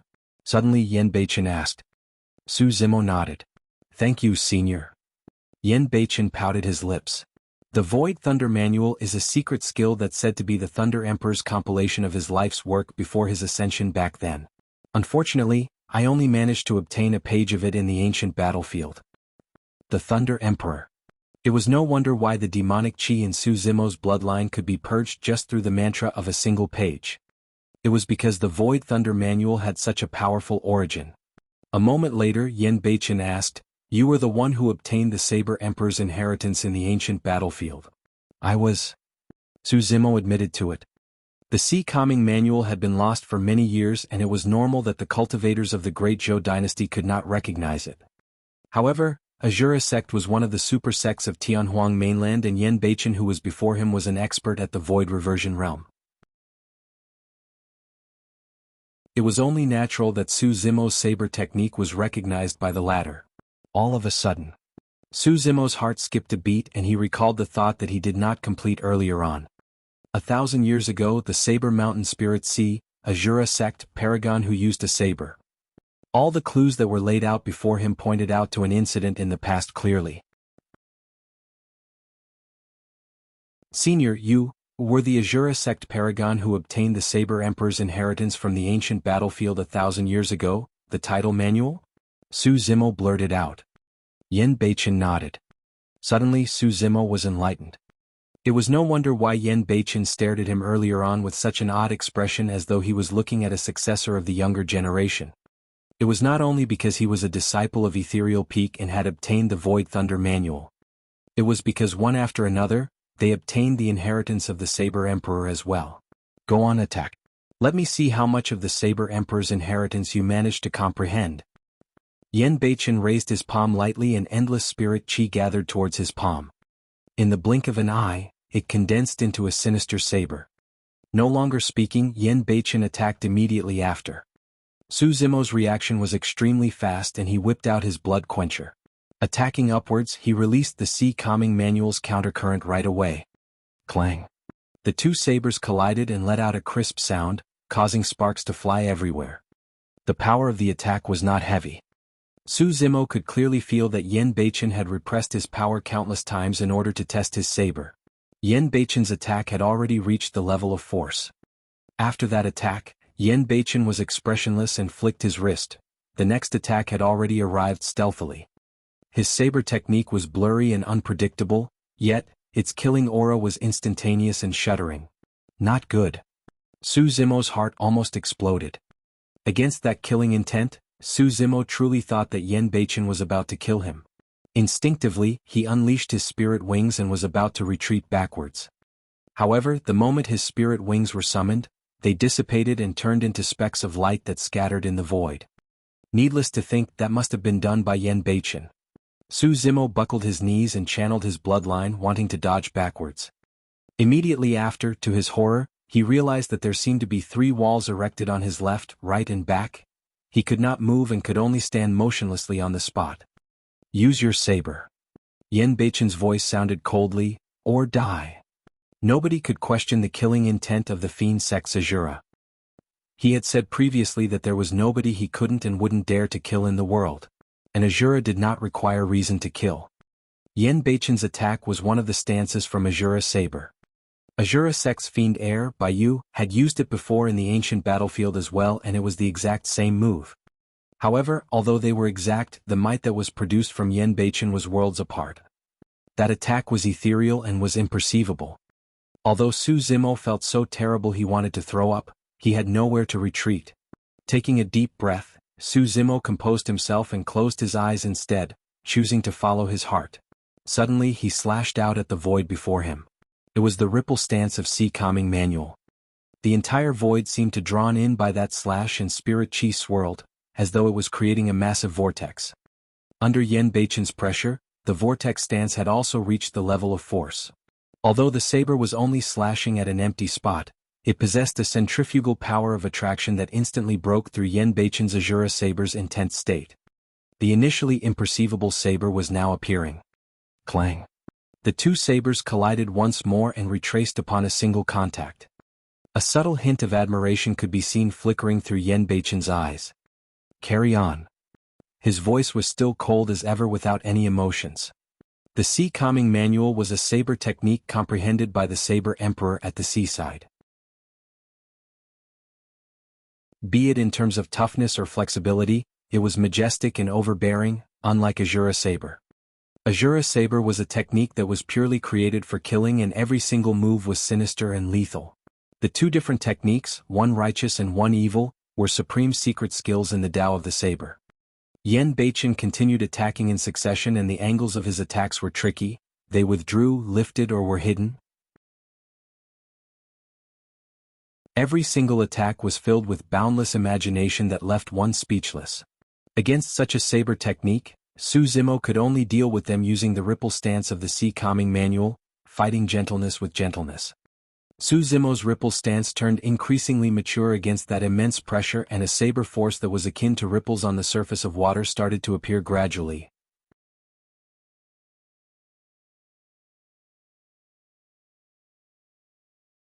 Chapter 490 Tidal Manual. Chapter 490, Tidal Manual. A moment later, Yan Beichen retracted his saber and stood upright. Su Zimo heaved a sigh of relief and he could barely contain the joy in his eyes. Apart from the final stance of the Sea Calming Manual which he was still unable to produce, he managed to comprehend the force levels of the other 4 stances completely. It was all because of the pressure that Yan Beichen gave him that he was able to comprehend them so quickly. Otherwise, even if he practiced against air for dozens of years, he might not be able to reach this step unless he had another opportunity. If cultivators wanted to grow, they would have to grind against the brink of life and death continuously. Of course, what truly brought joy to Su Zimo was not only because he managed to comprehend the realm of force. More than that, under the pretext that they were both on the same power level, he was not weaker than this number 1 paragon of Tianhuang mainland north region in the past in terms of his saber technique. Although Yan Beichen had been immersed in the Tao of the saber for countless years, Su Zimo was not disadvantaged. Amazing! Su Zimo was drenched in sweat and was invigorated. Yan Beichen's expression was cold and his gaze was calm, as though he could read Su Zimo's mind. Do you think that you're incredible because you're able to defend against my attacks? Yan Beichen asked indifferently. Su Zimo remained silent. During their previous exchange of blows, although Yan Beichen was repressing him the entire time, Su Zimo did not reveal any openings and in fact, he managed to defend all of the former's various attacks. However, Su Zimo was embarrassed to admit to something like that after Yan Beichen read his mind. Yet, Yan Beichen's next remark caused Su Zimo's heart to sink as chills filled his body. Take a look at your body. Yan Beichen's eyes was shimmering with a hint of disdain. Furrowing his brows slightly, Su Zimo lowered his head and he froze up, his pupils constricting violently. Before he knew it, a series of cuts had already been made on the green robes in front of his chest. They intertwined near to his heart and formed a gigantic character for the word, death. This? Su Zimo felt his limbs go cold. This meant that if this was an actual life and death battle, he would have died more than 6 times in that short exchange earlier on. The most frightening thing was that he did not notice it at all up till now. The more Su Zimo thought about it, the more alarmed he was. The pride and exhilaration he displayed earlier had vanished entirely. If there were no restrictions and he could rely on his movement techniques from the mystic classic of the 12 demon kings of the great wilderness, his speed and his terrifying physique, Su Zimo might not lose. However, at the very least he was completely defeated in terms of saber technique. Yan Beichen swiped his storage bag and 2 more ancient manuals appeared in his hands. He handed them to Su Zimo. Focusing his gaze, Su Zimo could not help but exclaim. The Tidal Manual. The Saber Emperor left 2 inheritances in the ancient battlefield, one of which was the Sea Calming Manual which Su Zimo had obtained. The other one was the Tidal Manual which was taken away by Yan Beichen 1,000 years ago. Yan Beichen said, the Tidal Manual is not a saber technique, but a secret skill with 9 levels to it. It was created by the Saber Emperor in the past while he was at the seaside, observing the ebb and flow of the tides. He combined that as a skill together with the Tao of the saber and it possesses the obscurities of the universe. The Tidal Manual and Sea Calming Manual complement and complete one another. After cultivating the Tidal Manual, you'll be able to utilize the might of the tide. At level 1, each time you make an attack, there will be an additional layer of power to it and that's the Tidal Might. Su Zimo seemed to have an understanding. Yan Beichen continued, at level 1 of the Tidal Manual, you'll experience a 10% increase in strength. At level 2, 20%. Don't look down on the percentages because in actual combat, the difference will be significant. Su Zimo was secretly shocked. If he managed to cultivate to level 9 of the Tidal Might, it would be equivalent to an additional 90% and that would be akin to twice of his strength. It was enough for him to overwhelm anyone else of the same cultivation realm. Of course, the most important use of the Tidal Might is to make up for the flaws of the Sea Calming Manual. Yan Beichen explained, you are already extremely proficient in your first 4 stances. However, there is still some sluggishness in your transition between gentleness and toughness while changing stances. While ordinary cultivators are almost blind to these openings, you will be in danger of dying if you meet with people who are truly impressive. Suddenly Su Zimo was enlightened. Indeed, he had experienced slight sluggishness while he was practicing his saber techniques earlier on. However, when he battled in the ancient battlefield against the paragons of the immortal, Buddhist and fiend sects, nobody noticed those openings. As such, Su Zimo did not pay much attention to it. He had not expected that his openings would be so fatal when they were exposed to true experts. Su Zimo was immensely grateful. He had not thought that Yen Beichen would impart to him the Tidal manual so easily without hesitation. Senior, I'll demonstrate the Sea Calming manual once and describe to you the details of it. Su Zimo's thought process was simple. He wanted to impart the Sea Calming manual to Yen Beichen as well as a form of exchange. There's no need. Yen Beichen waved it off indifferently. I've already begun to comprehend my own Tao. In my eyes, the Sea Calming manual is no big deal. There was a hint of arrogance in Yen Beichen's tone. He was firmly convinced that he would definitely be an emperor in the future with accomplishments above the Saber Emperor. Su Zimo did not press on further and took the Tidal manual. When he saw the second ancient manual, he could not help but frown. Asura Saber? The other secret skill was Asura Sect's secret skill, Asura Saber. This? Su Zimo was confused. By doing this, did it mean that Yen Beichen wanted him to join Asura Sect? Su Zimo hesitated for a moment before returning Asura Saber. I haven't thought about leaving Ethereal Peak before. Senior, please take the Asura Saber back. Yen Beichen glared at him but did not take it back. Even if you don't join Asura Sect, you can take this Saber manual to cultivate. Is this appropriate? Su Zimo frowned. Usually, one would be severely punished and might even be killed if they imparted the secret skills of a sect. You're telling me that even though I dare to impart it to you, you don't dare to learn it? Yen Beichen sneered. Su Zimo was silent. In the ancient battlefield, he had truly created quite a bit of trouble and there was nothing he wouldn't dare to learn. Furthermore, it wasn't as though Su Zimo hadn't cultivated techniques of the fiend sects before. Back in the river undercurrent, when he was stuck with Demonist Ji in that cramped stone coffin, he cultivated the blood refinement fiend sutra that was left inside. At that thought, Su Zimo accepted both the ancient manuals. After pondering silently for a moment, he recalled something and asked, Asura Sect is located in the middle continent. Senior, were you able to arrive in time because Senior Gushi sent you a message? Yen Beichen and looked at Su Zimo with a strange stare. To think that this generation's pure maiden of the fiend sex would have chosen you as her tripod. This was the second time that Su Zimo had heard of the term. The first time was under the Human Emperor's palace when Demonist Ji confessed to it after being questioned by the sealer of the illusion fiend cult. What's the meaning of being a tripod of the pure maiden sect? Su Zimo could not help but ask. Yen Beichen did not reply. When Su Zimo saw that, he suppressed the curiosity in his heart for now. He thought for a moment and asked again, why are all the sects, cultivators and even the royal family of Great Zhou so wary of the witch race? That cautiousness stems from a catastrophe that happened 10,000 years ago, Yen Beichen replied indifferently.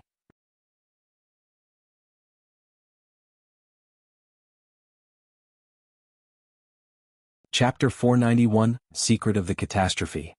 Chapter 491, Secret of the Catastrophe. 10,000 years ago, there was an overlord in the north region of Tianhuang mainland and that was the Great Qian Empire. Its territories were vast and it was extremely powerful. Unfortunately, the center of the Great Qian Empire, its glorious capital, was turned into ruins overnight. Yen Beichen continued, not only that, the two Buddhist monasteries that resided in the territory of the Great Qian Empire and supported it were annihilated. 10,000 years ago, there were 8 Buddhist monasteries, not the current 6. Ah! Su Zimo was shocked and exclaimed softly. There were 8 Buddhist monasteries 10,000 years ago. A single catastrophe had not only turned an empire into ruins, it even destroyed 2 super sects of Tianhuang mainland. He could not help but ask, what sort of a catastrophe was it? Did it have something to do with the witch race? No. Yen Beichen shook his head. It was another one of the primordial 9 races, the dragon race. Su Zimo's mouth opened gradually in a slight daze. The dragon race. He had quite a bit of a feud with the dragon race as well. Yen Beichen continued, there were many rumors to why the catastrophe happened. However, the conclusion was that a certain dragon in the Dragon Bone Valley was enraged. Dragon Bone Valley? Su Zimo frowned slightly and he thought about the endless white bones he saw back in the primordial ruins. There was also a long sea of bones and a towering dragon carcass. The Dragon Bone Valley is one of the 9 forbidden grounds of Tianhuang mainland, Yen Beichen explained. Indeed. Su Zimo felt a sense of trepidation as he recalled his encounter in the Dragon Bone Valley back then. If not for the mysterious Lin Xuanji, he would have died there even if he had 10 lives. Suddenly, he recalled something that Yan Beichen said earlier and could not help but question in shock and disbelief. It was all because of a dragon. A single dragon was enough to bring the great Qian Empire and 2 super sects to ruins, changing the state of Tianhuang mainland's north region entirely. That's right. Yan Beichen nodded. An ancestral-level divine dragon. As though he could tell that Su Zimo did not understand the concept of an ancestral-level divine dragon, Yan Beichen added, his combat strength can match the human emperor. Su Zimo was stunned. A moment later, Su Zimo composed himself and continued asking, how many ancestral dragons are there in the dragon race? No one knows. Yan Beichen replied, however, the ancestral dragons are not the strongest of the dragon race. The dragon race also has a dragon emperor whose power is far beyond the ancestral dragons. Suddenly, Su Zimo felt like he was being suffocated and was in immense pressure. If an ancestral dragon could fight against the human emperor, who in the world could stop a dragon emperor if it was born? Yan Beichen continued, the primordial 9 races are innately strong from birth and can wipe out almost everyone else at the same cultivation realm. Throughout history, there has been countless emperors, but among them, there are less than 10 emperors of the human race who can go against the emperors of the primordial 9 races. Su Zimo remained silent. That was the difference between them. Humans were born weak, and that was a fact that couldn't be changed. The experts of the primordial 9 races are already able to fight against emperors of the human race when they were at the ancestral level. They did not even have to be emperors themselves. After a brief pause, Yan Beichen said, the reason why humans were able to win the ancient war was because of the birth of the human emperor. He was a supreme hero who shocked history and could look down on all other emperors. At the mention of the human emperor, even someone as prideful as Yan Beichen revealed a tinge of admiration in his tone. At that point, Su Zimo gradually understood. What the royal family of Great Zhou was fearful about was not the Blood Crow Palace's lord, but the true experts of the witch race. Blood Crow Palace's lord is merely a remnant of the witch race with an impure bloodline. Otherwise, his combat strength wouldn't have been so pathetic. Now that his physical body was destroyed by me, he won't be able to recover in a short period of time, and Ethereal Peak is in no danger for now.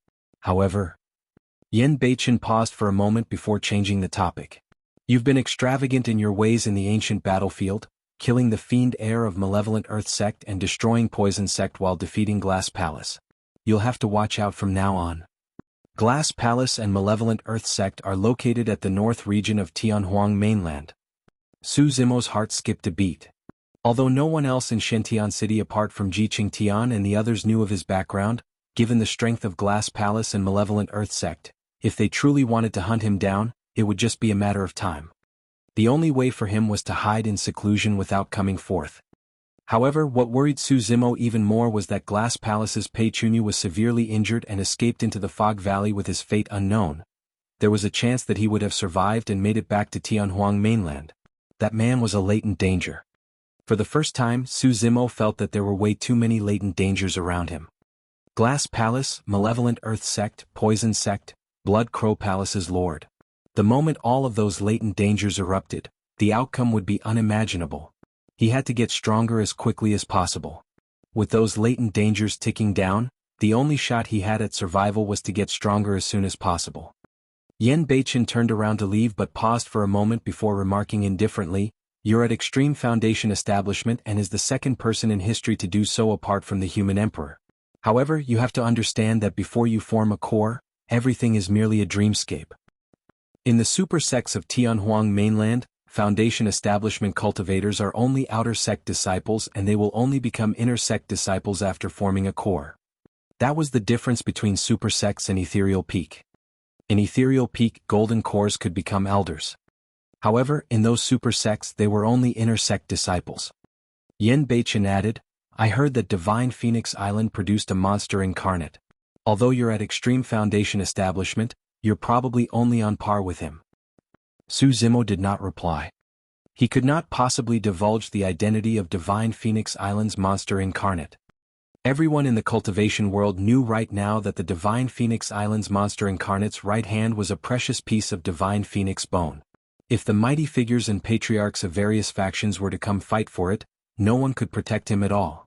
Additionally, although phenomenons are the strongest techniques available for golden cores, there's a difference in strength between the phenomenons. Yen Beichen said, "The golden core phenomenons you experienced earlier were the low-end ones with limited power. If you meet with golden cores with ancient phenomenons, even an early-stage golden core would be able to kill you." "Are all ancient phenomenons definitely strong?" Su Zimo asked with a frown. "The phenomenons that are cultivated by ancient emperors, mighty figures and patriarchs have gone through the sands of time and are still not destroyed. Their legacy crosses time and it's only natural that their powers are incredible." Su Zimo asked again, "Are all golden core phenomenons cultivated by the later generations weaker than the ancient phenomenons?" Yen Beichen shook his head. "It's very difficult. All the cultivation techniques you're using right now has been passed down from history. As such, it's only natural that the phenomenons you cultivate can't break out of the shadows of the past ancient phenomenons that easily. If you can really create a mighty phenomenon that's able to compare against the ancient phenomenons, you'll definitely be recorded into the books of history and be nominated into the unusual phenomenon ranking." "Unusual phenomenon ranking?" Su Zimo was slightly stunned. Yen Beichen replied, "You should know that the ancient battlefield was formed from dimensional shards and is differentiated into different levels based on its stability." "Yes." Su Zimo nodded. Demonish Ji had told him about that many years ago. Yen Beichen continued, "Foundation establishment cultivators can be sent into the elementary ancient battlefield and it can be opened once every 10 years. The intermediate is more stable and can allow golden cores to cultivate within, opening up once per 100 years. In the intermediate ancient battlefield, there's an extremely famous divine ranking that has been passed down from history known as the unusual phenomenon ranking. The ranking list has a total of 108 positions and millions of golden cores fight for a spot. Only those that have their names listed on the unusual phenomenon ranking are befitting of the word paragon."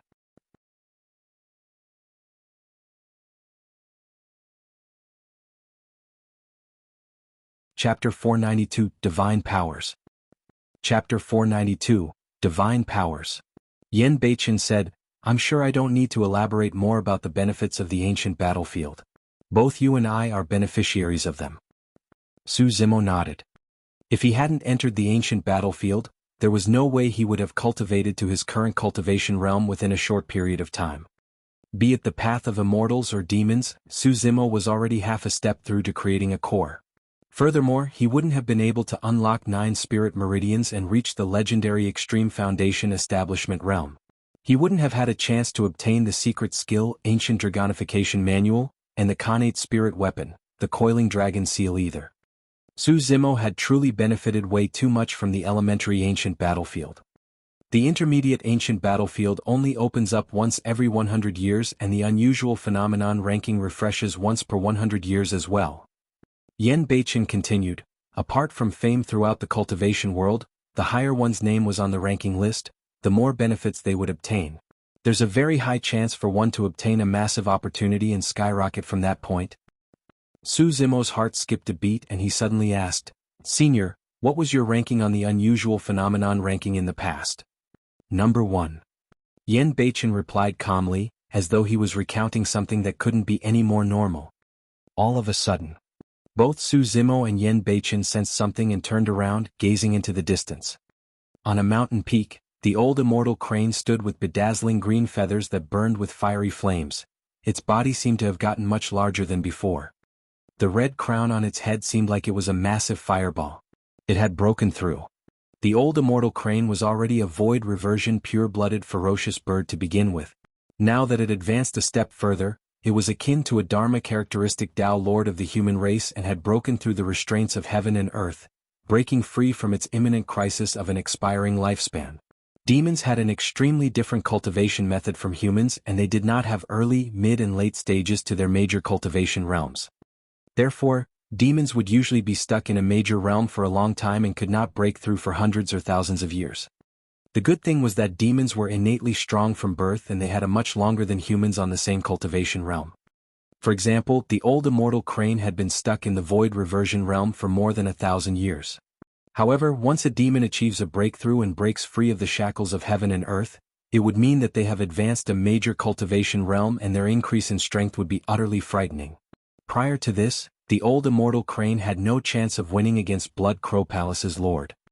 But now that the old immortal crane had advanced and was equivalent to a human dharma characteristic, she could kill the palace lord with ease. Suddenly, the old immortal crane opened its eyes and reared its head into the skies, crying. It was a piercing screech that reverberated through the world. An extremely terrifying aura burst forth from the peak of Ethereal Peak and started spreading out. All 5 peaks were shaken. The ancient forest shook and all the living beings within the radius of 500 kilometers sprawled on the ground, silent with fear. Instantly the entire world went silent. Even the air around Ethereal Peak went still and the clouds stopped floating. Yan Beichen's pupils constricted slightly. Even he was feeling some slight palpitations through that power. Innate divine powers. Yan Beichen took a deep breath of air and murmured, "Is that what divine powers are like? It's truly strong." "What are divine powers?" Su Zimo could not help but ask. Up till this point of his cultivation, he had only heart of spirit arts and dermic arts that were above the former. However, he had never heard of divine powers. Divine powers are even more terrifying than spirit and dermic arts.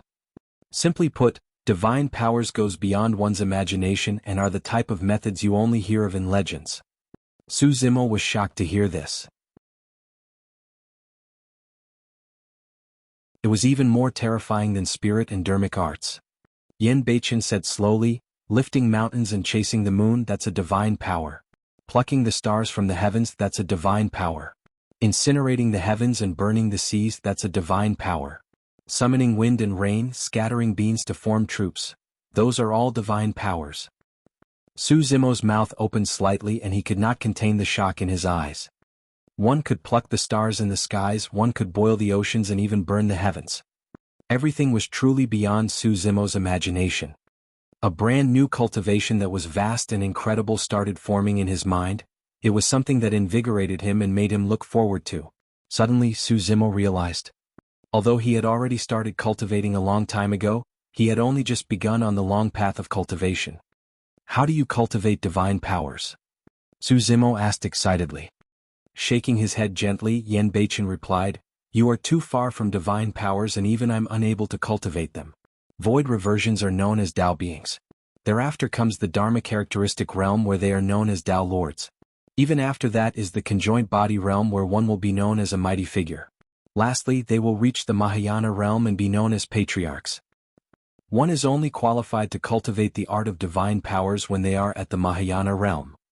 Su Zimo was a little disappointed. He was only at Foundation Establishment realm right now and even the Void Reversion realm was far from his reaches, let alone the Mahayana realm. However, on second thought, he exclaimed softly and asked with a frown, "However, Senior Crane has just broken through and is only equivalent to a Dharma characteristic. How is she able to comprehend divine powers?" "That's because she's a demon." Yan Beichen replied, "After Void Reversion realm, demons would comprehend a divine power with every step they advance thereafter. The purer their bloodline, the more frightening the divine powers they comprehend would be." Suddenly, Su Zimo's eyes shimmered when he heard this as he was enlightened about something. The mystic classic of the 12 demon kings of the Great Wilderness had a total of 9 sections. The 7th section, Core Formation, was equivalent to the human Golden Core realm. The 8th section, Yin Spirit, was equivalent to the Nascent Soul realm and the 9th section, Yang Spirit, was equivalent to the Void Reversion realm. There was nothing to the mystic classic of the 12 demon kings of the Great Wilderness beyond that. Initially, Su Zimo could not understand why there were only 9 sections to the mystic classic of the 12 demon kings of the Great Wilderness. But now he understood that there was no need for any manuals and techniques after the Yang Spirit section. As long as he made an advancement after that, he would be able to comprehend his own innate divine powers. Su Zimo asked again, "Demons are already able to comprehend innate divine powers at Dharma characteristic realm. Since divine powers are so strong, how do human cultivators deal with them?" Yan Beichen replied, "Once a human enters Dharma characteristic realm, they would naturally undergo transformations and be able to sense heaven and earth while summoning supreme dharmic powers. At that point, the heaven and earth dharma characteristics that they conjure would be able to fight against the innate divine powers of the demon race. Su Zimo seemed to have an understanding. It was the same as when demons formed their inner cores. At that point, the strength and speed would increase exponentially and their physiques would reach a terrifying level of toughness that weak humans couldn't fight against. However, after the elites of the human race formed their golden cores, they would be able to produce golden core phenomenons. The immensely powerful phenomenons could enable them to fight against demons. From the point where they were enslaved in the primordial era to their rise in the ancient era, the cultivation methods of the immortal, Buddhist and fiend Taoists of the human race had matured for a long time. The rise of the human race was definitely not due to luck. I've already severed my karma, it's time for me to leave. Yan Beichen left a single remark and did not linger further, soaring into the skies before speeding into the distance. Little Qian. The old immortal crane called out hurriedly when she noticed that. In the eyes of the younger generation, Yan Beichen was a cold and indifferent old monster. However, more than 1,000 years ago when he joined Ethereal Peak, he was still a child. The old immortal crane had seen him grow up and advance step by step. Yan Beichen's figure staggered for a brief moment but did not turn back.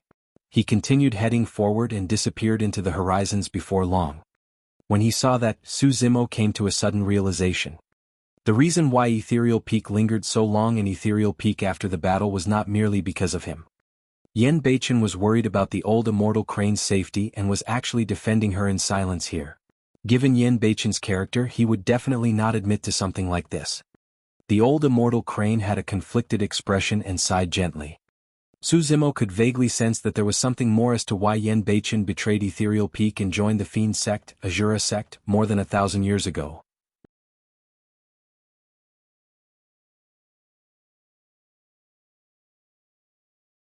Chapter 493, Subduing the Monkey Mind and Calming the Prancing Horse. Chapter 493, Subduing the Monkey Mind and Calming the Prancing Horse. The old immortal crane turned and transformed into a middle-aged red-headed beauty.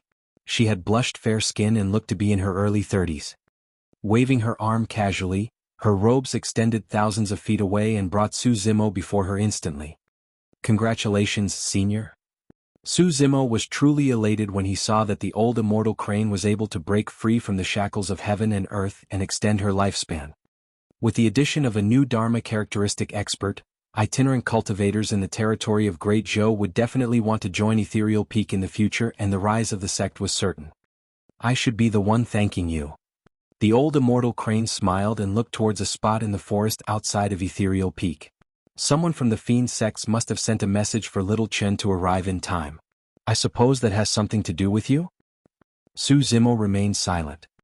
I don't have any biasness towards the Fiend sections. Head over there and take a look. Someone has been waiting for you for a long time. The old immortal crane pointed to a deep portion of the forest and said with a smile. All right. Su Zimo smiled and spread his spirit wings, speeding towards the forest. In the depths of the forest, a pink figure stood upright with black hair that fell like a waterfall. Her long dress accentuated her curvy figure to its best. The veil on the girl's face had already been removed and she was smiling towards his direction with a peerlessly flawless face. Thank you. Su Zimo was silent for a long time after arriving before finally speaking. Demonish Ji could not help but stifle a laugh. Blinking her eyes, she skipped around gently and closed into Su Zimo playfully. A fragrance wafted over. Their cheeks were extremely close together and Demonish Ji asked with a sweet breath, "How are you going to thank me?" With that said, she bit her cherry lips in a seemingly dissatisfied manner and looked at Su Zimo expectantly. He lowered his gaze with the calmness of an old monk. Not daring to meet with her gaze, he took a step back instead. After not seeing her for half a year, Demonish Ji's charm techniques had gotten even more terrifying. Su Zimo lamented to himself, seems like she has gotten quite a few opportunities in the human emperor's palace back then as well. Alright, I won't tease you anymore. Demonish Ji returned to normal and chuckled before remarking with a relaxed tone, you don't have to thank me since you've saved me before as well. Su Zimo heaved out a sigh of relief. After a brief silence, Demonish Ji whispered, you offended so many people in the ancient battlefield, Why didn't you join the fiend sects together with Senior Asura? Although he is cold, indifferent and doesn't care about relationships, I can tell that he seems to treat you rather specially. Su Zimo shook his head. Demonist Ji continued, there's another 20 years to go before the intermediate ancient battlefield opens up. Ethereal Peak doesn't have the strength and isn't able to break through the barriers to enter the intermediate ancient battlefield as well. At that time, remember to come look for me. I'll bring you in. We'll discuss it again. In any case, there's 20 more years to go. There's no hurry. I'll make a move first? Yes. Seeing that Su Zimo had no intention of asking her to stay, Demonist Ji was secretly frustrated and harumphed gently in a begrudging manner. She had just turned around when his voice sounded, somewhat hesitantly. What's the meaning of the pure maiden sex tripod? Demonist Ji's back was facing Su Zimo and a hint of shyness flickered through her eyes. Hiding it swiftly, she turned around with a fake smile. What do you think it means? There was a saying in the cultivation world that tripods were members of the opposite sex captured and used by evil cultivators to increase their cultivation realms. They would use the tripods to do a double cultivation method by using the tripod's Yin to replenish their Yang or vice versa. Tripods were akin to slaves and most of them ended up in miserable states, dying from a complete exhaustion of their Yin or Yang essences. Naturally, Su Zimo had heard of that saying before. However, he did not believe that the pure maiden sex tripod was the same thing. I don't know, he shook his head. Demonist Ji smiled. Tripods are naturally used for cultivation. When he saw that Demonist Ji clearly did not wish to elaborate, Su Zimo did not question further. I'm going.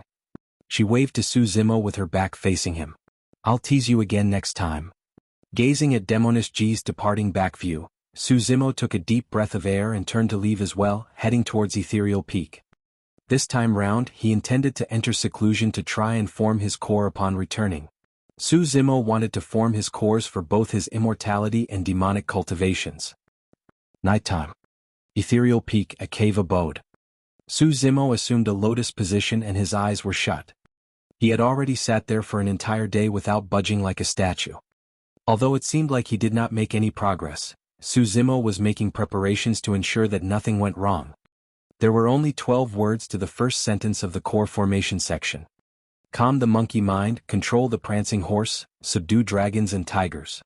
That was the first and most important step to core formation. An active mind was like a monkey unable to keep still. The fluctuations of emotions was like a prancing horse running wildly. One had to conquer the monkey mind and prancing horse with unparalleled determination and even subdue dragons or tigers if necessary. All things were connected. In the immortal sects, one would achieve a pure mind by adhering to the extremities of silence. In the Buddhist monasteries, one would chant Buddhist proclamations and refrain from speaking. In reality, all of those were guiding one towards calming the monkey mind and the prancing horse of one's intents. For young people, they were inexperienced and emotional. As such, it was the most difficult for them to calm the monkey mind and prancing horse while cultivating. Older cultivators have been through endless events and are jaded towards the world. As such, it becomes comparatively easy for them instead. Although Su Zimo was not old and he had cultivated for less than 30 years by now, he had been through endless ups and downs in life and wandered around the boundaries of death as well. His mind was resolute and could not be moved. Often he treated things with humbleness and took care of the overall picture, paying keen attention to things. He took things in his stride and did not overly meddle. Subconsciously, he was already suppressing his monkey mind and the prancing horse while subduing dragons and tigers with supreme determination. After entering meditation, the first 6 sections of the mystic classic of the 12 demon kings of the great wilderness revolved through his mind in an unhurried motion thoroughly. It went from the beginning, body tempering, to tendons transformation, bones strengthening, marrow cleansing, organs refinement, then to the orifice cleansing section. There was a remark in the core formation section.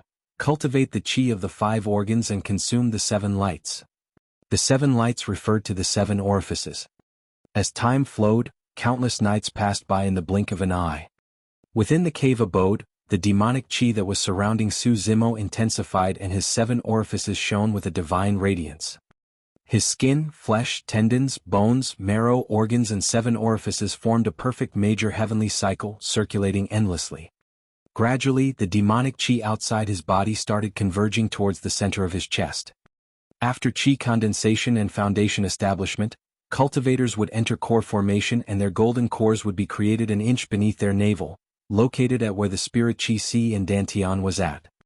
But now, the location of Su Zimo's demonic cultivation for his inner core was clearly different. It was at the center of his chest, extremely close to his heart.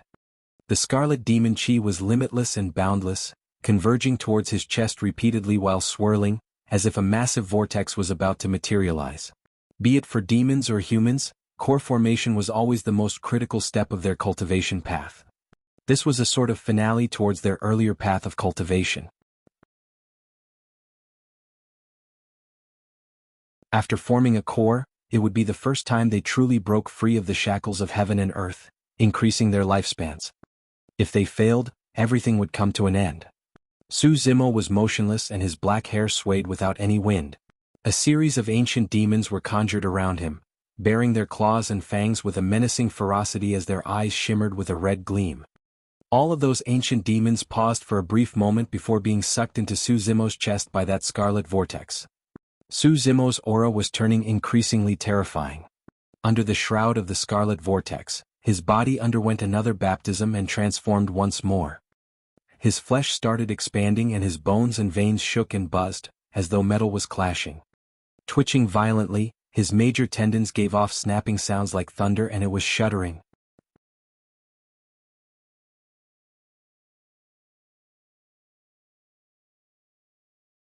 Chapter 494, Inner Core Formation. Chapter 494, Inner Core Formation. At the back mountain from Ethereal's main peak, the old immortal crane felt something and jolted awake from her meditation cultivation. More than 10 days ago, Ethereal Peak experienced a calamity and suffered immense losses. Up till now, many cultivators were still healing and had not recovered completely. Even though the old immortal crane was in cultivation, she was paying attention to any activity within the sect keenly. Right now, she was in the Dharma characteristic realm and her strength had grown immensely. Her essence spirit's cultivation had also deepened as well. When released, her spirit consciousness could travel thousands of kilometers away and every single slight activity would be noticed by her. She sensed the strange situation on Su Zimo's side a long time ago. What a strong aura. He's about to break through. Although the old immortal crane was at the back mountain, her spirit consciousness engulfed Su Zimo's cave abode and saw everything clearly. As time passed by, the shock in the old immortal crane's eyes deepened. Even a pure-blooded ferocious beast doesn't have such a strong demonic technique within its lineage memories. She murmured to herself sternly, "This lad truly has too many secrets on him." Even with her experience, she could not see through all the secrets. They were things that she could not comprehend even at her cultivation realm. How could a human cultivate a technique meant for demons? In the primordial era where the thousands of races reigned, an apocalyptic battle broke out and countless races were destroyed, going extinct. The races that remained formed a massive group that became known as the demons to the later generations. Therefore, there were many different types of demons and birds, beasts, flora, fishes and even insects were considered as part of it. A massive bear that was as big as a mountain could be considered as a demon. However, the same could be said for an ant as tiny as a speck of dust or even a blade of grass in the forest. There were many legends in the cultivation world of grasses and wood obtaining spirits and gaining the Tao. The myriad of varieties meant that every single demon had a different body structure and it was even more different when compared to humans. For example, flora demons did not have skin, flesh, tendons, bones or organs. Bull demons had 4 hooves and 2 horns while snake demons had no legs nor horns. The old immortal crane truly could not imagine how there would be a demon technique that a human could cultivate in this world, let alone one that was so terrifying. Unless there was a single possibility. It was a technique that retained all the essence of various demon cultivation techniques. By sieving out the portions that were suitable for a human to cultivate, one could combine all of those together. However, that was a massive project and would require unimaginable effort and focus. Even the ancient emperors wouldn't be able to do it. Who was it who could have created such a cultivation technique? What was the point of this cultivation technique's existence?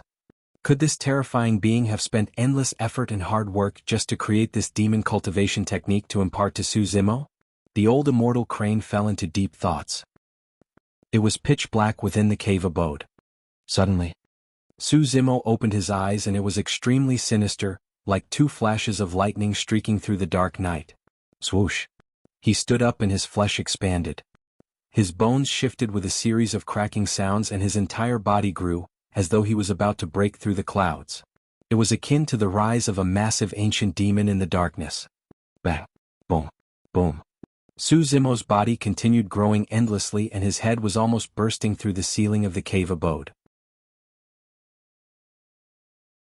The entire place shook as though it was about to collapse at any moment. Broken rocks fell on Su Zimo's head continuously, but he was perfectly fine. For a disciple such as Su Zimo, the layout of his cave abode was already similar to that of a golden core. It was spacious and had a high ceiling.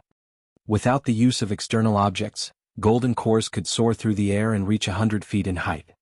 Naturally, the height of the cave abode had to be more than 100 feet. What was 100 feet akin to? It was similar to a building with 10 levels.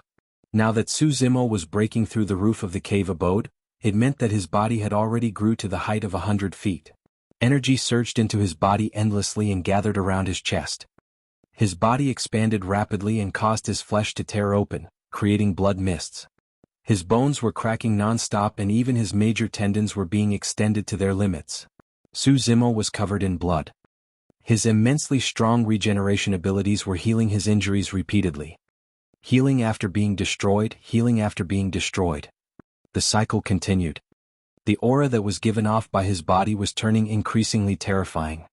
The process of his flesh tearing and regenerating was extremely unendurable. Su Zimo was undergoing unimaginable torment. A long time later, finally unable to hold it in, he slouched his spine and opened his mouth, revealing veins that burst forth from his neck as he let out a thunderous roar from the depths of his throat. Roar! It sounded like a dragon and a tiger spreading through the entire place and shocking the world. Night was the time for birds and beasts to roam and hunt for food, and their roars and cries could be heard everywhere. However, after Su Zimo's roar, all the mountains nearby fell into complete silence. The old immortal crane jolted awake from her thoughts and her heart skipped a beat. The glabella of the old immortal crane shone and she released her spirit consciousness swiftly, forming a pitch-black light barrier that isolated Su Zimo's cave abode from the outside world. No one could check on him using their eyes or spirit consciousness. Su Zimo's demonic cultivation must not be revealed yet. Cultivators bore a deep-rooted grudge towards demons, and that was a fact that was difficult to change. If they knew that Su Zimo was undergoing demonic cultivation, the other cultivators of the sect would not be able to accept it. The commotion it would cause would be too great. Many nascent souls and golden cores were alarmed. Thinking that a strong foe had arrived, they came forth from their cave abodes one after another despite the fact that their wounds were not fully healed. Gazing over, everyone caught sight of a light barrier and could not see what was going on inside.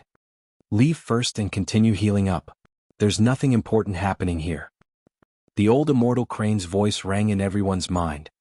All the ethereal peak cultivators heaved a sigh of relief and returned, albeit with slightly confused gazes. Everyone had heard that roar loud and clear. Even the nascent souls of the sect felt their hearts skip a beat. What demon was that? It sounds terrifying. I don't know, but its background shouldn't be simple. It should have been taken down by Senior Crane. Many cultivators of the sect discussed in hushed whispers as they went their separate ways. They could not see that the cave abode that was within the pitch-black light barrier had already collapsed. In the rumbling dust, a towering figure more than 100 feet tall stood. Unknowingly, Su Zimo's clothes had already been torn apart, revealing defined bronze muscles that shone with a metallic luster. Blood vessels surfaced on his body one after another as the green veins lined the entire place in a terrifying sight, as though snakes were crawling everywhere. This was a body that could be described as perfect. A series of terrifying phantoms surrounded that body, exuding ancient auras. There was a desolate bull that plowed the heavens. A mighty and towering rock bear. A swiveling anaconda. A wild sanguine ape. A rampant divine steed. A cruel hell's tiger. A wind leopard that traversed the winds. The 7 ancient demons that he had cultivated up to this point of the mystic classic of the 12 demon kings of the great wilderness were appearing, baring their fangs and claws in a frightening lifelike manner. A round ball of blood was swiveling in Su Zimo's chest, beside his heart, and emitting a rich demonic qi, that was the inner core of the demon race. Inner core formation success.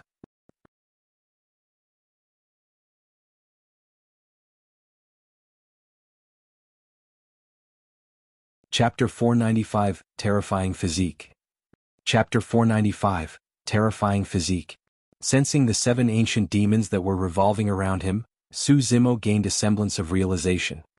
There were already 7 demon kings up till this point of his cultivation. In other words, 5 more had yet to appear. The limits of his cultivation of the mystic classic of the 12 demon kings of the great wilderness should be when all 12 demon kings appeared. Su Zimo did not know who were the other 5 demon kings. In the mystic classic that Dai Yu left him, the Yin spirit section was a mystery. Given his current cultivation realm, he could not understand it at all. A blood-red inner core swiveled slowly within his chest. Su Zimo could barely contain the joy in his eyes and merely gripped his fists gently. With every single action he took, he could sense the massive power coming from each part of his body that seemed to be able to crush mountains. It was a leap in quality. Su Zimo withdrew a supreme-grade flying sword from his storage bag and injected spirit energy to it. The sword shone brightly with a cold intent. Su Zimo flicked the blade with his finger gently. Buzz. The blade quivered. The clash of his flesh and a supreme-grade flying sword had actually caused the sound of metal clashing to be emitted. Circulating his spirit energy fully, the spirit sea in Su Zimo's dantian surged and 9 spirit meridians appeared. He took a deep breath of air and with a blazing gaze, struck the supreme-grade flying sword heavily against his arm. Clang. The flying sword was repelled. His arm was completely fine.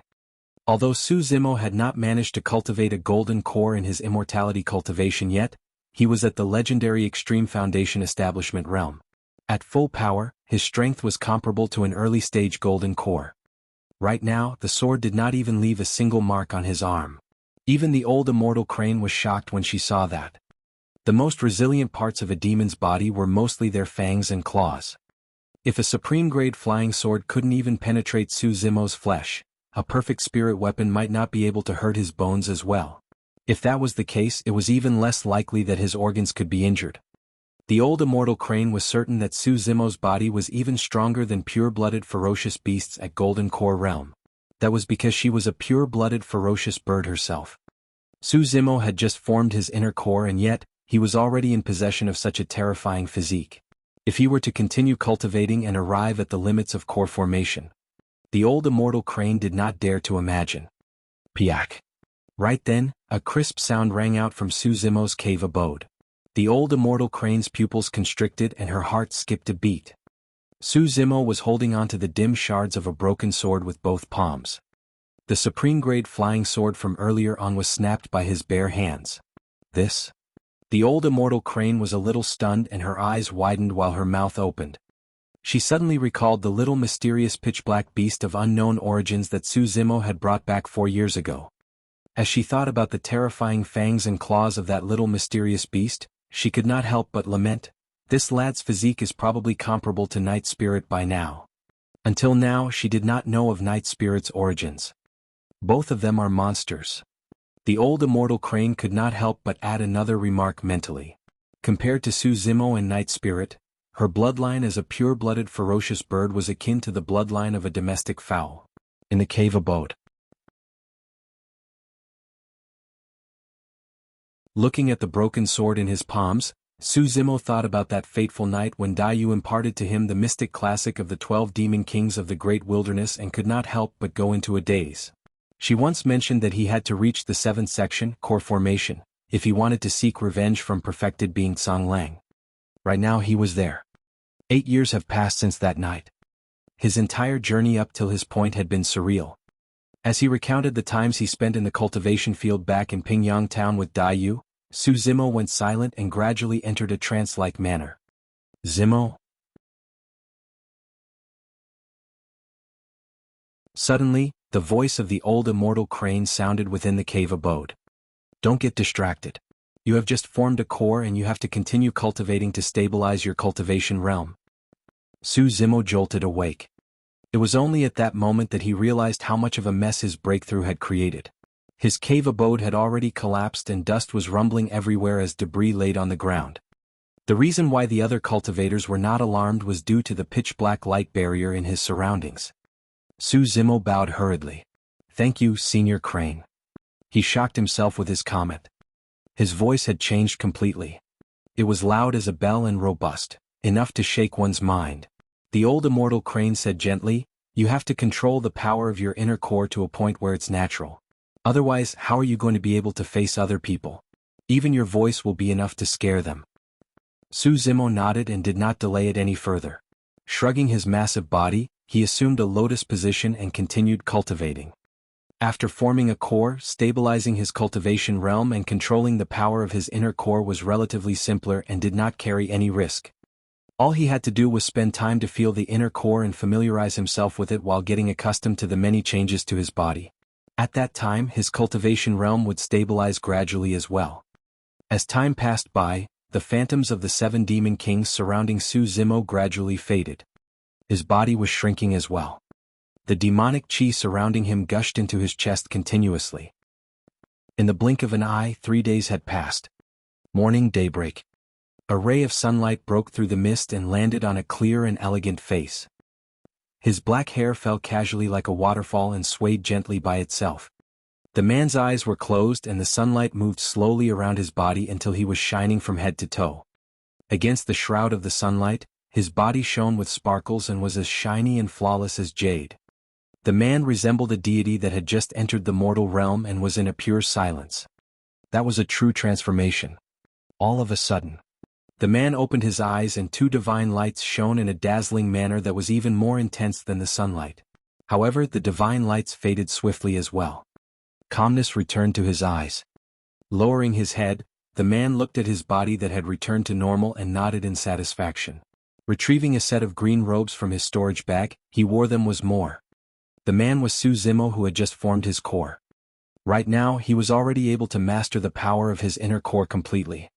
As long as he did not make use of the power of his inner core, even if he channeled his bloodline, Su Zimo's body would not change in an obvious manner.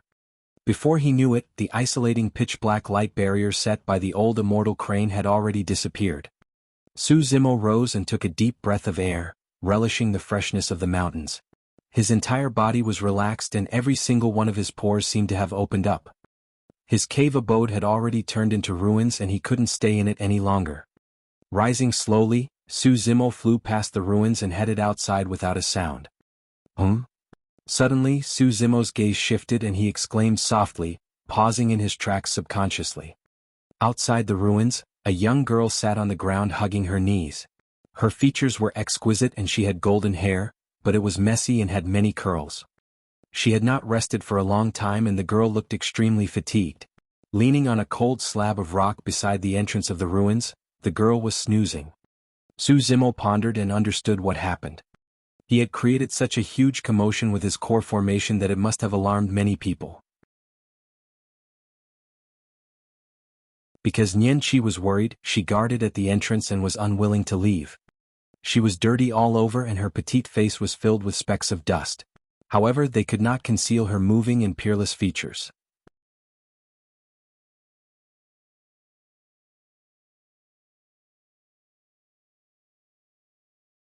Chapter 496, Nian Qi's Background. Chapter 496, Nian Qi's Background. Perhaps the sunlight was blinding, or perhaps she sensed something after Su Zimo glared at her for a long time. Nian Qi's eyelids twitched and she opened her eyes, stirring awake. "Ah!" she exclaimed and blushed slightly when she saw Su Zimo looking at her from nearby with a smile on his face. Nian Qi stood up hurriedly and patted away the dust on her body. Not daring to look at Su Zimo directly, she remarked in a shy manner, I fell asleep by accident." "How long have you been here?" Su Zimo realized that his voice had already returned to normal and was gentle and warm. 3 days, Nian Qi replied. That warmed Su Zimo's heart. 3 days ago was the moment when he had just formed his inner core and his cave abode had collapsed. Because he had both demonic and immortality cultivation, 3 days without rest was nothing much to him and he was still energized. However, it was unendurable for a young lady like Nian Qi. Su Zimo said tenderly, "Go back and rest, I'm fine." "Oh."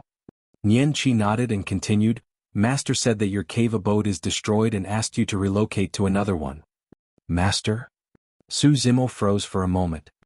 Nian Qi replied merrily, Senior Crane has accepted to take me in as her disciple. That's great. Su Zimo was delighted and nodded, quipping at her, your seniority in the sect is even higher than mine from now on. The old immortal Crane was the most senior and the strongest within the sect. Nian Qi's future accomplishments would be limitless learning from the old immortal Crane directly. Don't worry, young master, my cave abode is right beside yours. Nian Qi explained hurriedly, you can call for me if you require anything from now on. I'll help you do it right away just like back in Mo's Spirit Weapon Workshop. Su Zimo smiled. From now on we're sect mates. There's no need for us to get along like before. That won't do. If you hadn't taken me in back then, I wouldn't be here today. Nian Qi shook her head and replied solemnly, Young master, no matter what cultivation realm or status I reach in the future, I'll always be the same maidservant by your side. You're speaking nonsense again? Su Zimo chuckled and did not take it to heart. What he did not know was that the nonsense to him was a resolute oath in Nian Qi's heart. Su Zimo remarked, Let's go, take me to the cave abode. Yes. Nian Qi nodded. The two of them traveled on their flying swords one after another. Along the way, Su Zimo pondered for a moment and asked in a seemingly casual manner, Did anything big happen during this period of time? Nothing much. Nian Qi thought for a while. There's just many itinerant cultivators that want to join the sect. The royal family of Great Zhou and the other 4 major sects sent cultivators with gifts one after another as well to express goodwill.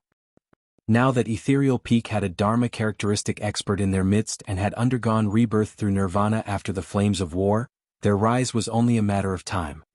Those changes were naturally within Su Zimo's guess as well. Going silent for a moment, he narrowed his gaze and asked, Iridescent Cloud's Palace and True Fire sect sent people as well? That's right. Nian Qi nodded. After a brief pause she continued, Don't worry, young master.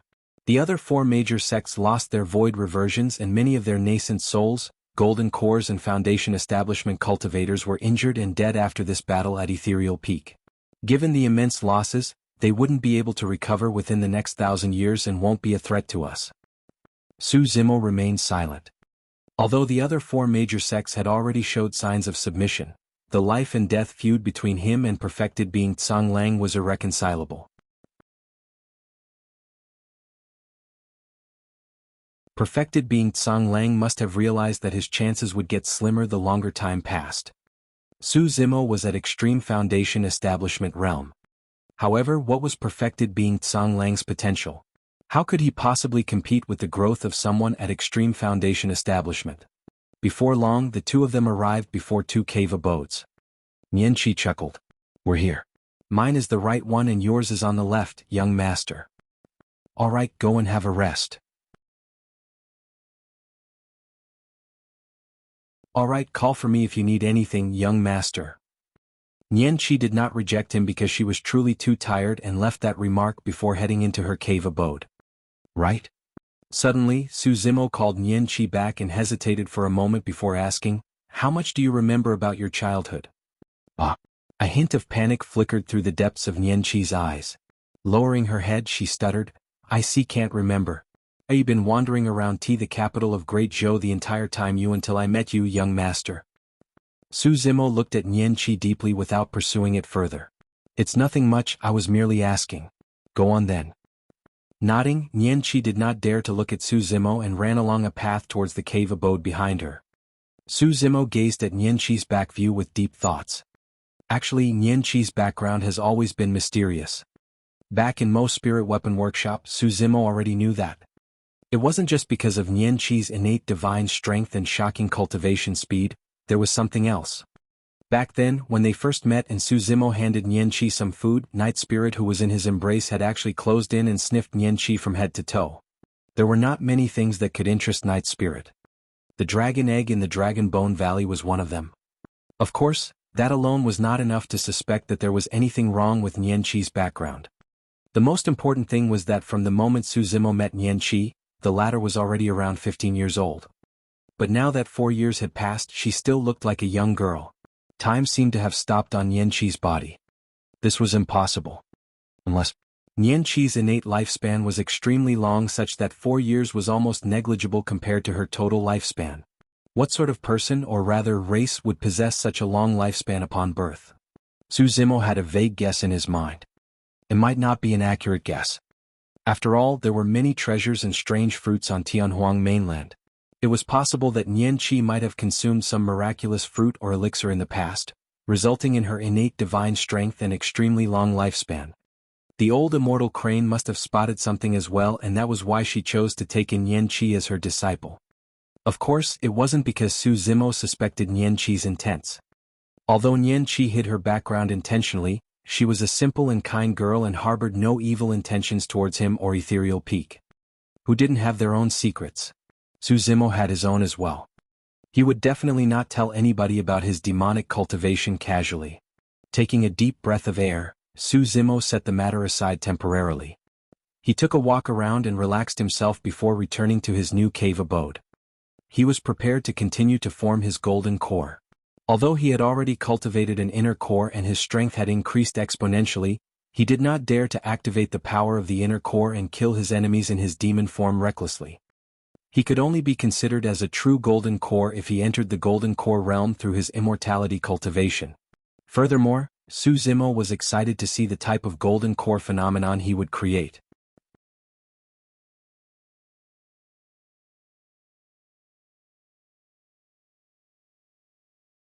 Chapter 497 Trapped to Kill. Chapter 497, Trapped to Kill. Iridescent Clouds Palace, Ash Parasol Mountain. An old man in scarlet robes flew through the air without relying on any external objects, descending slowly in front of a cave abode on the middle of a mountain. The sect badge on his waist indicated that he was from True Fire Sect. This was Sima Ji, a golden core of True Fire Sect. A towering ancient tree stood in front of the cave abode with a stone table beneath it. A man in azure blue robes sat solemnly on a stone stool, his long narrow eyes shimmering coldly. "Brother Tsang Lang, why have you called for me so urgently?" Sima Ji asked the moment he landed. The azure-robed man was Perfected Being Tsang Lang of Iridescent Clouds Palace. Perfected Being Tsang Lang had a calm expression and took a sip of tea unhurriedly, only speaking after he put down the teacup.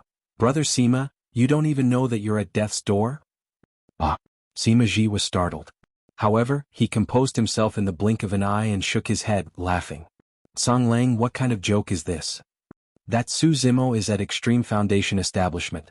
Given his vengeful nature, do you think he's going to let us off once he enters Golden Core Realm?"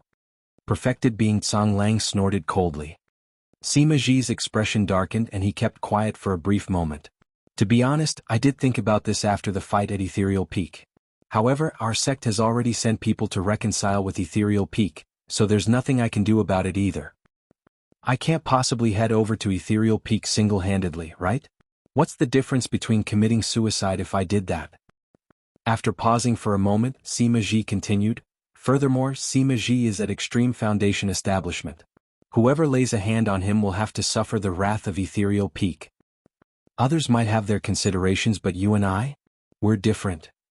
Perfected Being Tsang Lang said with a deep voice, "The situation is extremely clear right now. It's either Su Zimo or the both of us who dies. We only have a shot at this and we have to be quick about it. Otherwise, there will be a lot more things to account for once that lad makes a breakthrough to Golden Core Realm." Sima Ji's gaze shimmered and he took in a deep breath of air after a moment. "Brother Tsang Lang, what do you think we should do then?" "There's no hurry. I've already invited 3 helpers and they should be arriving soon." Perfected Being Tsang Lang gestured for Sima Ji to take a seat and calm down. Not long after, 3 golden cores arrived through the air. In the middle was a skinny middle-aged man with thin lips and a cold expression. On the left was a golden core holding a long cloth. His face was plump and he was all smiles. The one on the right was dressed in a martial arts outfit and looked sturdy with muscles bulging like rocks. There was a ferocious aura coming from him. Perfected Being Tsang Lang welcomed them. Pointing to the golden core with a long cloth on the left, Perfected Being Tsang Lang introduced, "This is the most famous formation master of the Tianhuang mainland north region, Perfected Being Tan Hao. This is fellow Taoist Gao Hu. He's at late-stage golden core and specializes in body tempering." The martial arts man nodded towards Sima Ji. Finally, Perfected Being Tsang Lang looked towards the skinny man in the middle and smiled. This is the renowned fellow Taoist Liang Heng of the North region. At perfected golden core, he entered the intermediate ancient battlefield 80 years ago and contested for the unusual phenomenon ranking. Sima Ji's heart skipped a beat. Within the territory of Great Zhou, there were no sects or factions that had the capabilities to break through the barrier of the intermediate ancient battlefield and send cultivators in. Sima Ji and the others did not have a chance to witness the unusual phenomenon ranking, let alone compete for a spot on it with other cultivators. Liang Heng waved it off and pretended to be humble. It's nothing much. After all, I did not manage to obtain a spot on it. The unusual phenomenon ranking isn't something that can be compared with us. The fact that you're even qualified to compete for a spot on it proves your strength, fellow Taoist, Sima Ji praised hurriedly. Perfected being Tsang Lang said with a smile as well. Fellow Taoist Liang Heng missed leaving his name on the unusual phenomenon ranking by just a little 80 years ago. For the next unusual phenomenon ranking, you'll definitely be able to rank within the top 10. Yes. Liang Heng nodded, pleased with their flattery. He did not have much ties with perfected being Tsang Lang. The reason he came this time round was mainly because he heard that Su Zimo had a Khanate spirit weapon. If he could obtain that Khanate spirit weapon, he would definitely be able to obtain a spot on the unusual phenomenon ranking the next time he entered the ancient battlefield.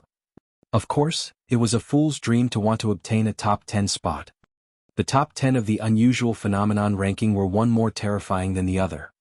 Sima Ji asked, right now, Su Zimo should be in seclusion within Ethereal Peak and would most likely not appear before he formed a core. Do we have any way of luring him out?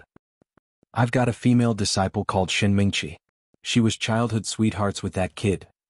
Perfected being Tsang Lang declared confidently with narrowed eyes, if he hears that her life is in danger, he'll definitely come forth. Sima Ji's eyes lit up and he nodded in agreement. The formation master at the side, Tan Hao, pondered for a moment before saying with a smile, I've got 3 questions. First, you said that they were childhood sweethearts. Would he come forth just for someone that's about to die? Definitely.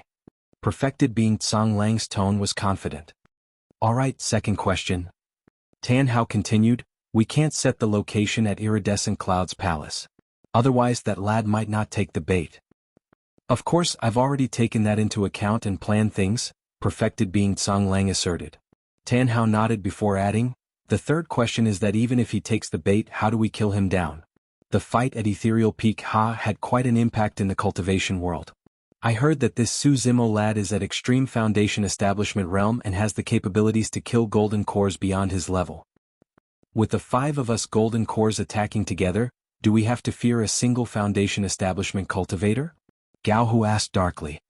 Tan Hao remarked, it's not about fear, I'm worried about accidents. If he manages to escape, we won't get a second chance.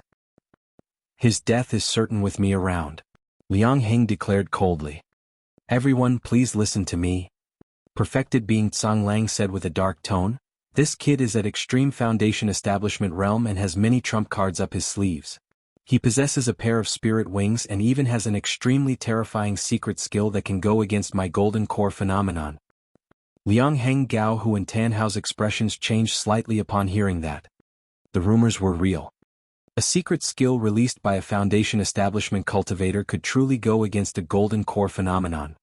Even though perfected being Tsang Lang's golden core phenomenon was not considered to be strong, it was still a shocking fact.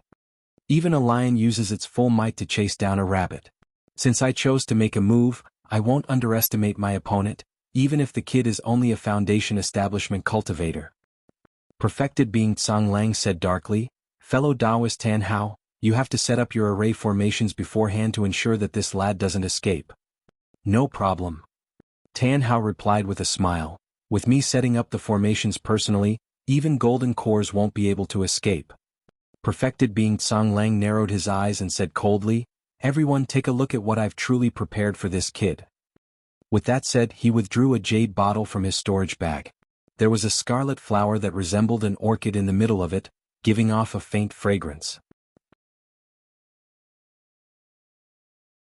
The other few golden cores swept their gazes across and their expressions changed as they retreated one after another. Spirit Lock Flower. Liang Heng frowned and asked, This fiend flower has already gone extinct in the ancient era. How did you get your hands on it? The spirit lock flower would not cause any direct harm to a cultivator. However, its fragrance had a fiendish power that could lock a cultivator's spirit energy.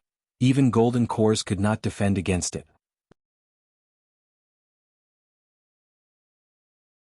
The spirit lock flower was one of the most famous fiend flowers of the ancient era.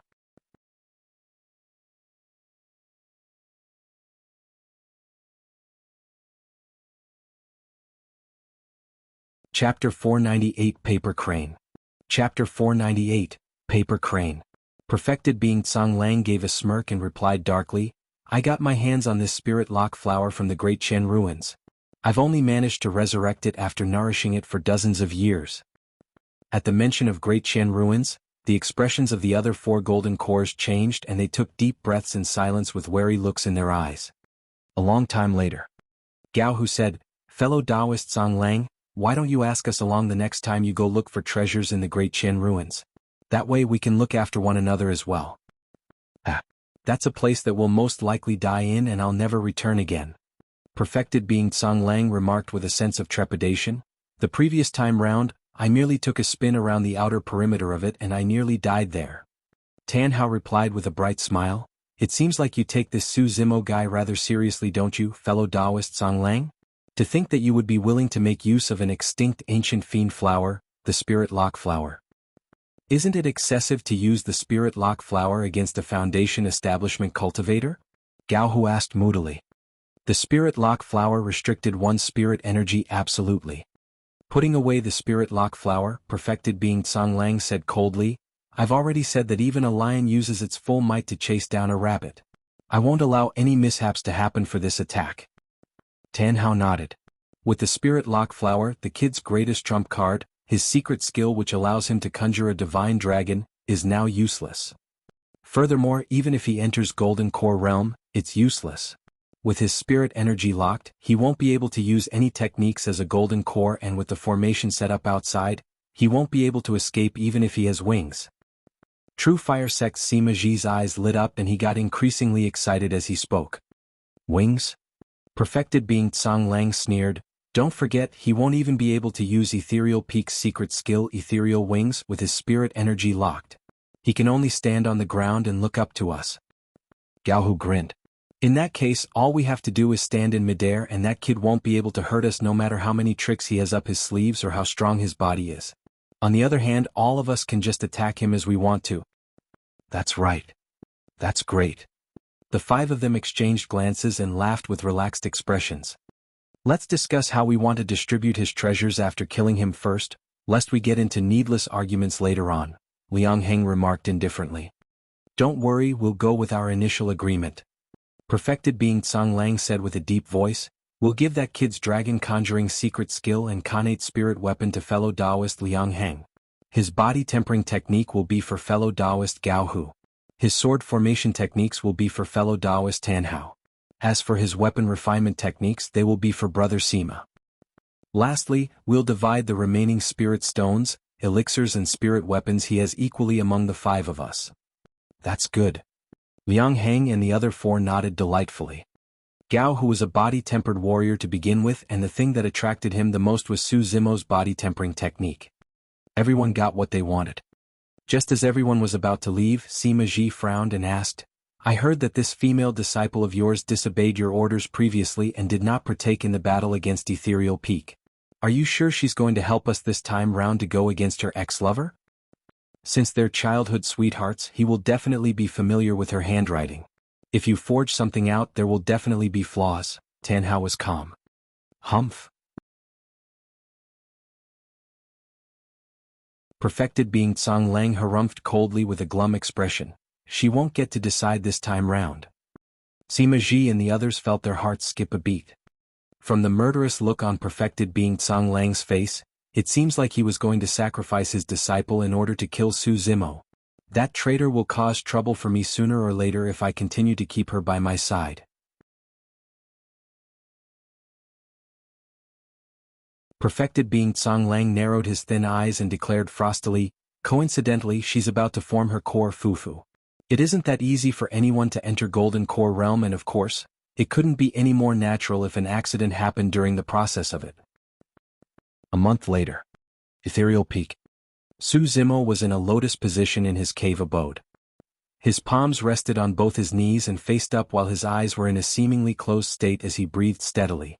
From head to toe, he exuded an extremely serene intent, akin to an immortal. A long time later, Su Zimo opened his eyes and took a long breath, waking up from his meditation. I still can't do it. Su Zimo shook his head. For the past month, he had been cultivating with Qi condensation while comprehending the Tidal manual and Asura Saber at the same time as a conclusion to the many secret skills he had obtained after stepping onto the Immortality cultivation path. Although he had to form cores for both his demonic and immortality cultivation, they were starkly different. The demonic Tao required him to subdue his monkey mind and prancing horse intent while condensing demonic Qi repeatedly. At that point, things would come together naturally and he could form his inner core. However, the immortal Tao required more of comprehension and understanding. If he tried forming a core forcefully, it would not only lead to problems easily, the golden core phenomenon that he created might not be up to his expectations as well. Therefore, Su Zimo did not dare to be careless. Half a month ago, he had already reached the limits for his spirit energy and his spirit sea could not expand further. In other words, he was already at the peak of extreme foundation establishment realm. Given those circumstances, he attempted to form his golden core. His cultivation path up till this point had been overly complex, and apart from immortal techniques, he had cultivated many fiend techniques as well. However, the differences between the Tao of immortals and fiends were way too vast. Immortality placed emphasis on nature and being one with the heavens. However, fiends were obsessed about the extremities of things. By nature, the spirit energy that Su Zimo cultivated was of a fire attribute. However, many of the cultivation techniques he cultivated, such as the Sea Calming Manual, Tidal Manual and Blood Refinement Fiend Sutra, were related to water. Immortals and fiends were irreconcilable, as was fire and water. After half a year, Su Zimo still did not manage to cross that gap. If he tried forming a core forcibly, there would definitely be a large problem. The timing isn't right. He went deep in thought. On the path of cultivation, if one wanted to break through a major realm, they would often have to require the synergy of multiple factors, such as the environment, comprehension of the heaven and earth, fate and their mental states. Some people gain enlightenment at the lakeside. Some people gain epiphany after traveling through mountains and valleys. Some people form their cores in the spur of the moment while they are listening to the wind and looking at rainfall. Some people sever their karmas overnight and attain enlightenment mentally, forming their golden cores. But of course, there were even more people who die old with regrets without even getting to form a core. Rising, Su Zimo got off his bed gently and murmured to himself with a clear and deep gaze, "Seems like it's time for me to head out and take a walk." Right then, a soft knock came from his door. Su Zimo waved his sleeves and the door opened correspondingly. Nian stood at the entrance, gazing in left and right. "What's wrong?" Arriving beside her, Su Zimo looked at the paper crane in her hands and asked softly. The paper crane was one of the most commonly seen messaging tool in the cultivation world, and it was a type of talisman, created by the Thousand Crane sect. Nian handed him the paper crane. "This is for you, young master. It states that it's from an old friend from Pingyang town." Su Zimo furrowed his brows slightly. There was probably only a single person who was an old friend from Pingyang town and knew how to make use of paper cranes to send messages. Receiving the paper crane, Su Zimo opened it slowly. A few lines of sentences were written with a dainty handwriting. "Zimo, I failed in my core formation and my spirit meridians have been severed. The injuries are extremely severe and I'm now back in Pingyang town to recuperate in silence. Our relationship has ended a long time ago and I shouldn't have bothered you to begin with, but recently I feel that my limits have been reached and I don't have much time left. I hope that you can return for us to meet one last time. Regards, Shin Mingqi."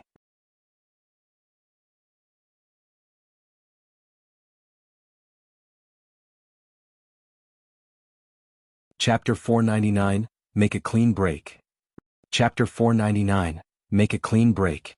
The handwriting towards the end was slightly messier, as though she couldn't muster her strength. Su Zimo's expression was calm after he finished reading it and there wasn't a single bit of emotion in his eyes. Out of curiosity, Nian Qi could not help but inch forward to take a look. It's her? She had some recollection towards Shin Mingqi.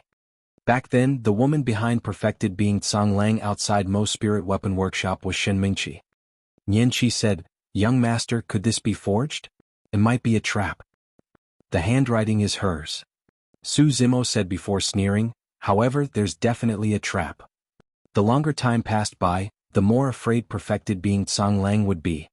Therefore, Su Zimo predicted that perfected being Tsang Lang would definitely make his move. However, there was no chance for perfected being Tsang Lang to do anything if Su Zimo remained in Ethereal Peak. Therefore, no matter what kind of message it was, whether it was at Pingyang Town or anywhere else, perfected being Tsang Lang only had a single motive: to lure him away from Ethereal Peak. When Nian Qi saw that Su Zimo was calm and did not lose his cool, she felt relieved. However, immediately after, Su Zimo's next sentence alarmed Nian Qi. "I'm going to leave the peak." Ah. Nian Qi frowned and asked, "Young master, you're going to continue despite knowing that it's a trap?" "That's right." Su Zimo smiled and gazed into the distance. A breeze blew over and his black hair swayed gently. As if he was reminiscing, Su Zimo looked a little emotional and murmured, "It's just nice that they're all around. It's time to make a clean break and settle all the grievances of the past. However, the other party is prepared and must have set up an impenetrable trap for you, young master." Nian Qi had a worried expression as she analyzed calmly, "You're not at Golden Core Realm yet, young master. There's truly no need for you to take the risk. Don't worry. If the situation doesn't seem right, I'll retreat first." Su Zimo smiled slightly. "Furthermore, I haven't been getting much progress recently in my attempts in core formation. Continuing that way isn't going to be helpful, and I've been meaning to head out as well." Before Nian Qi could persuade him further, Su Zimo already rode on his flying sword and turned into a streak of light, tearing through the void. 10 days later. Pingyang Town night. It was dead quiet on the streets without anyone around. Within a room in a mansion not far away from the Shin family, everything was pitch black.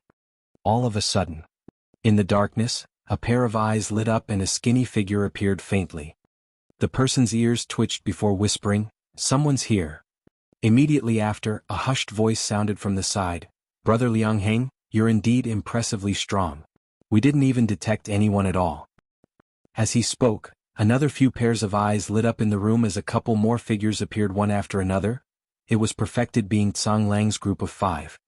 Before long, the sound of clothes fluttering through the air arrived at an extremely fast speed. The sound of it definitely indicated that the person was headed for Pingyang Town. The 5 of them exchanged glances and their killing intent surfaced. Perfected being Tsang Lang went to a window and peered outside through a slit. Before long, a green-robed figure arrived above the Shin residence. His robes were fluttering as he stepped on a flying sword, standing upright in the air with a calm expression. Perfected being Tsang Lang could not help but smirk when he saw that. He took the bait. Turning around, he nodded to Liang Heng and the other 3. "Are we going to make a move now?" Gao, who rubbed his palms with a murderous look, he was raring to go. "Let's wait a little more, there's no hurry." Perfected being Tsang Lang was extremely calm and whispered, "Let's observe further to see if the kid has any expert on his heels. Otherwise we might be the ones falling into a trap." "That's right." Sima Ji nodded. "Expert? What expert?" Liang Heng sneered, "If they are golden cores, it doesn't matter how many of them come because I'll be able to take them down single-handedly. As for nascent souls..."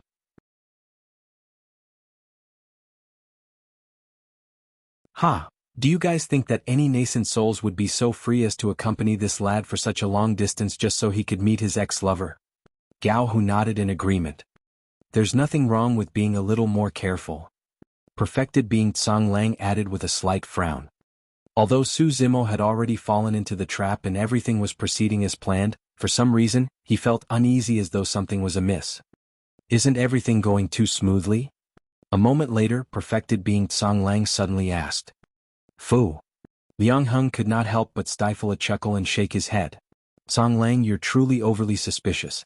We've planned this for so long with so many backups. What are you still worried about?"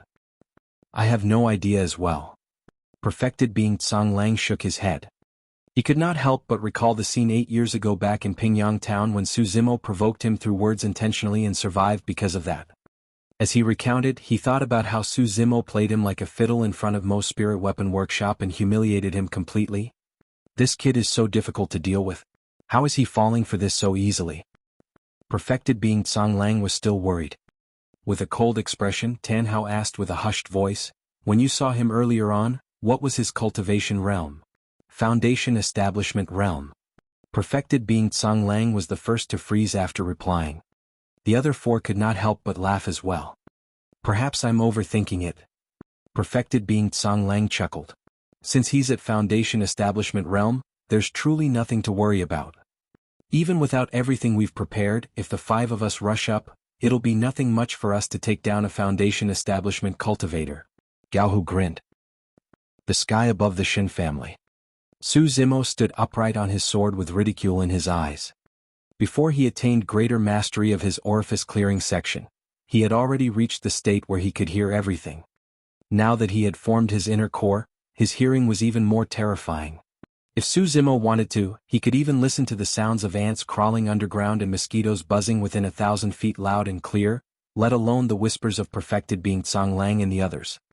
Initially, Su Zimo had the intention of rushing over to kill perfected being Tsang Lang and the other 4 instantly. However, his gaze soon shifted towards the courtyard of the Shen family beneath him and his eyes turned slightly cloudy. It was cold and quiet in the Shen family, and of the 4 rooms around the courtyard, only 2 were occupied.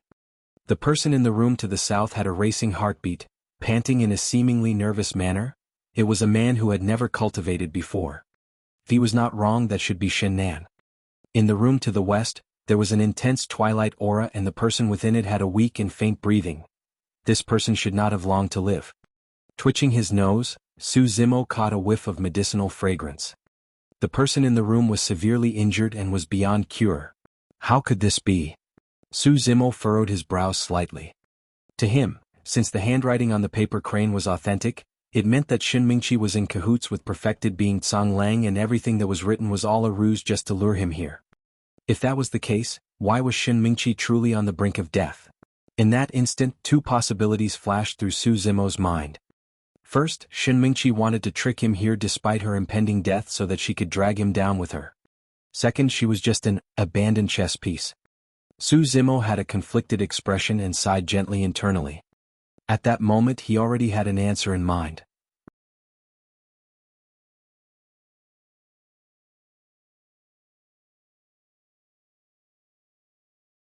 Chapter 500, The Tricks of Fate. Chapter 500, The Tricks of Fate. Putting away his flying sword, Su Zimo descended slowly and silently into the courtyard. He headed forward and pushed the door open. Instantly he was welcomed with a suffocating medicinal smell. Within it was a hint of a woman's fragrance and a faint flowery scent. Frowning, Su Zimo strode inside. A woman lay down on the bed silently with her eyes shut. Her face and lips were pale and she was covered in a large blanket, breathing weakly. Arriving before the bed, Su Zimo looked at the woman quietly without any joy nor sadness internally.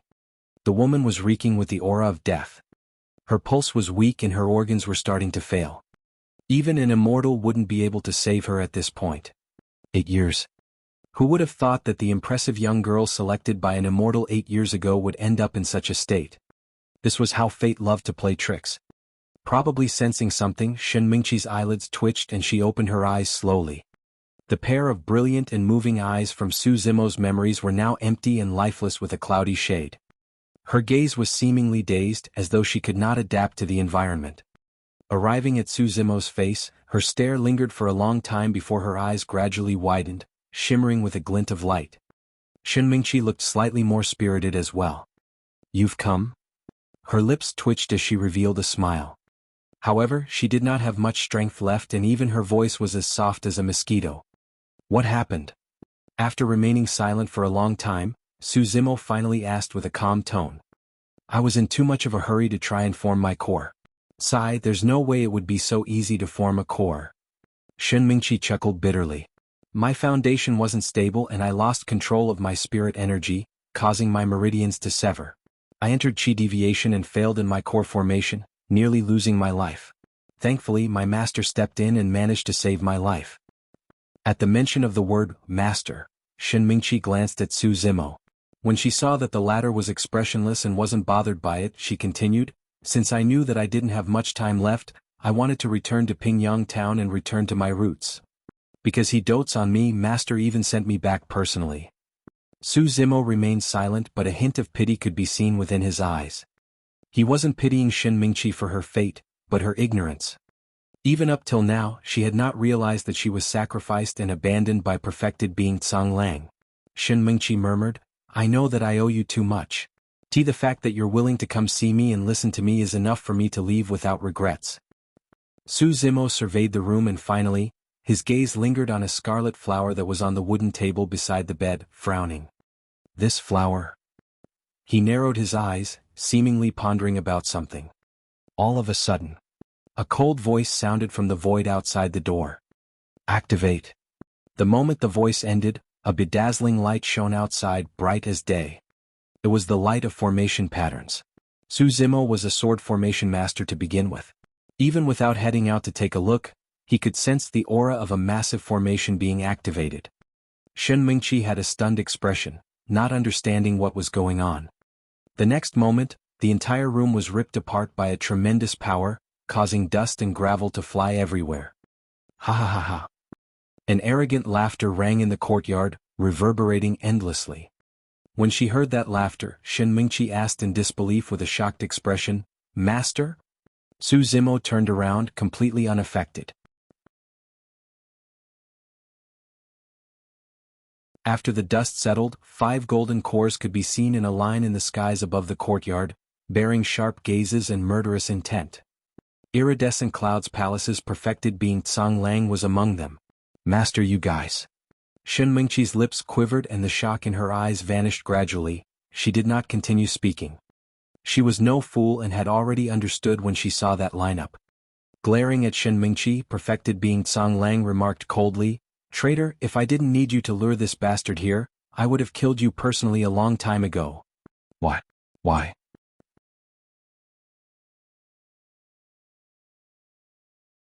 Shen Mingqi struggled to sit up and trembled, looking at perfected being Tsang Lang and asking with a quivering voice, is it because I didn't accompany you in the fight against Ethereal Peak?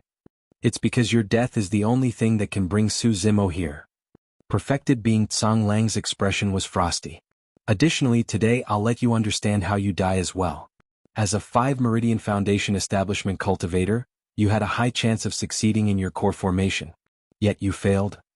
At that point, Shen Mingqi's mouth opened slightly as she shook her head repeatedly, as though she could tell that something terrifying was coming.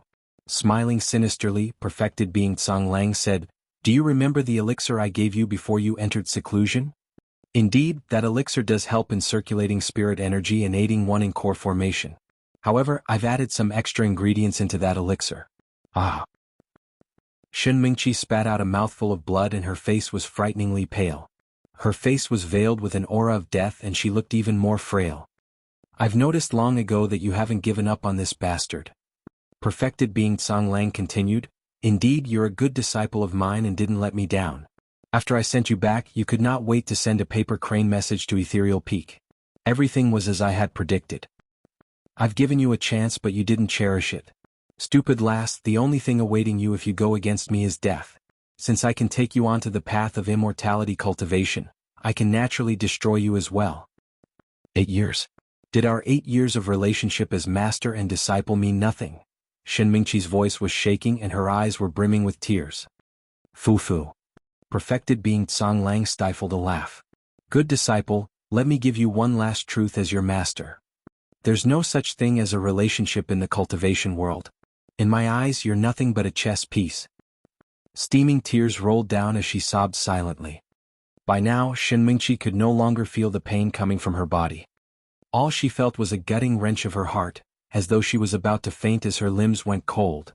Every single sentence from perfected being Tsang Lang struck her already injured body relentlessly like arrows. Shifting his gaze, perfected being Tsang Lang looked at Su Zimo and asked with a slight frown, Su Zimo, you don't seem to be surprised. Sima Ji stroked his beard and laughed smugly. You don't have to fake your composure. I'm sure you must be frightened to death by now, right? Do you think that the 5 of you along with this lousy array formation is enough to scare me? Su Zimo smiled as well. In the ancient battlefield, he was in a much deadlier situation going against the paragons of the immortal, Buddhist and fiend sects alongside their sealers. Rubbish. He truly doesn't know his limits. Liang Heng Gao Hu and the others yelled, exuding their might as golden cores to suppress Su Zimo endlessly. Su Zimo, I'm even using an ancient fiend flower just to set this trap and kill you. Perfected being Tsang Lang said coldly, I'm sure you've already realized by now that your spirit energy has been locked. Your death today is certain. You're tuning in to the Han Li's Wuxia Adventures YouTube channel. We're so grateful for your support and don't forget to subscribe to join us on this incredible journey through captivating stories. Your generosity through donations truly makes a world of difference, as it's the primary source of revenue that allows me to expand and enhance this channel for you. Thank you from the bottom of my heart for being a part of this adventure.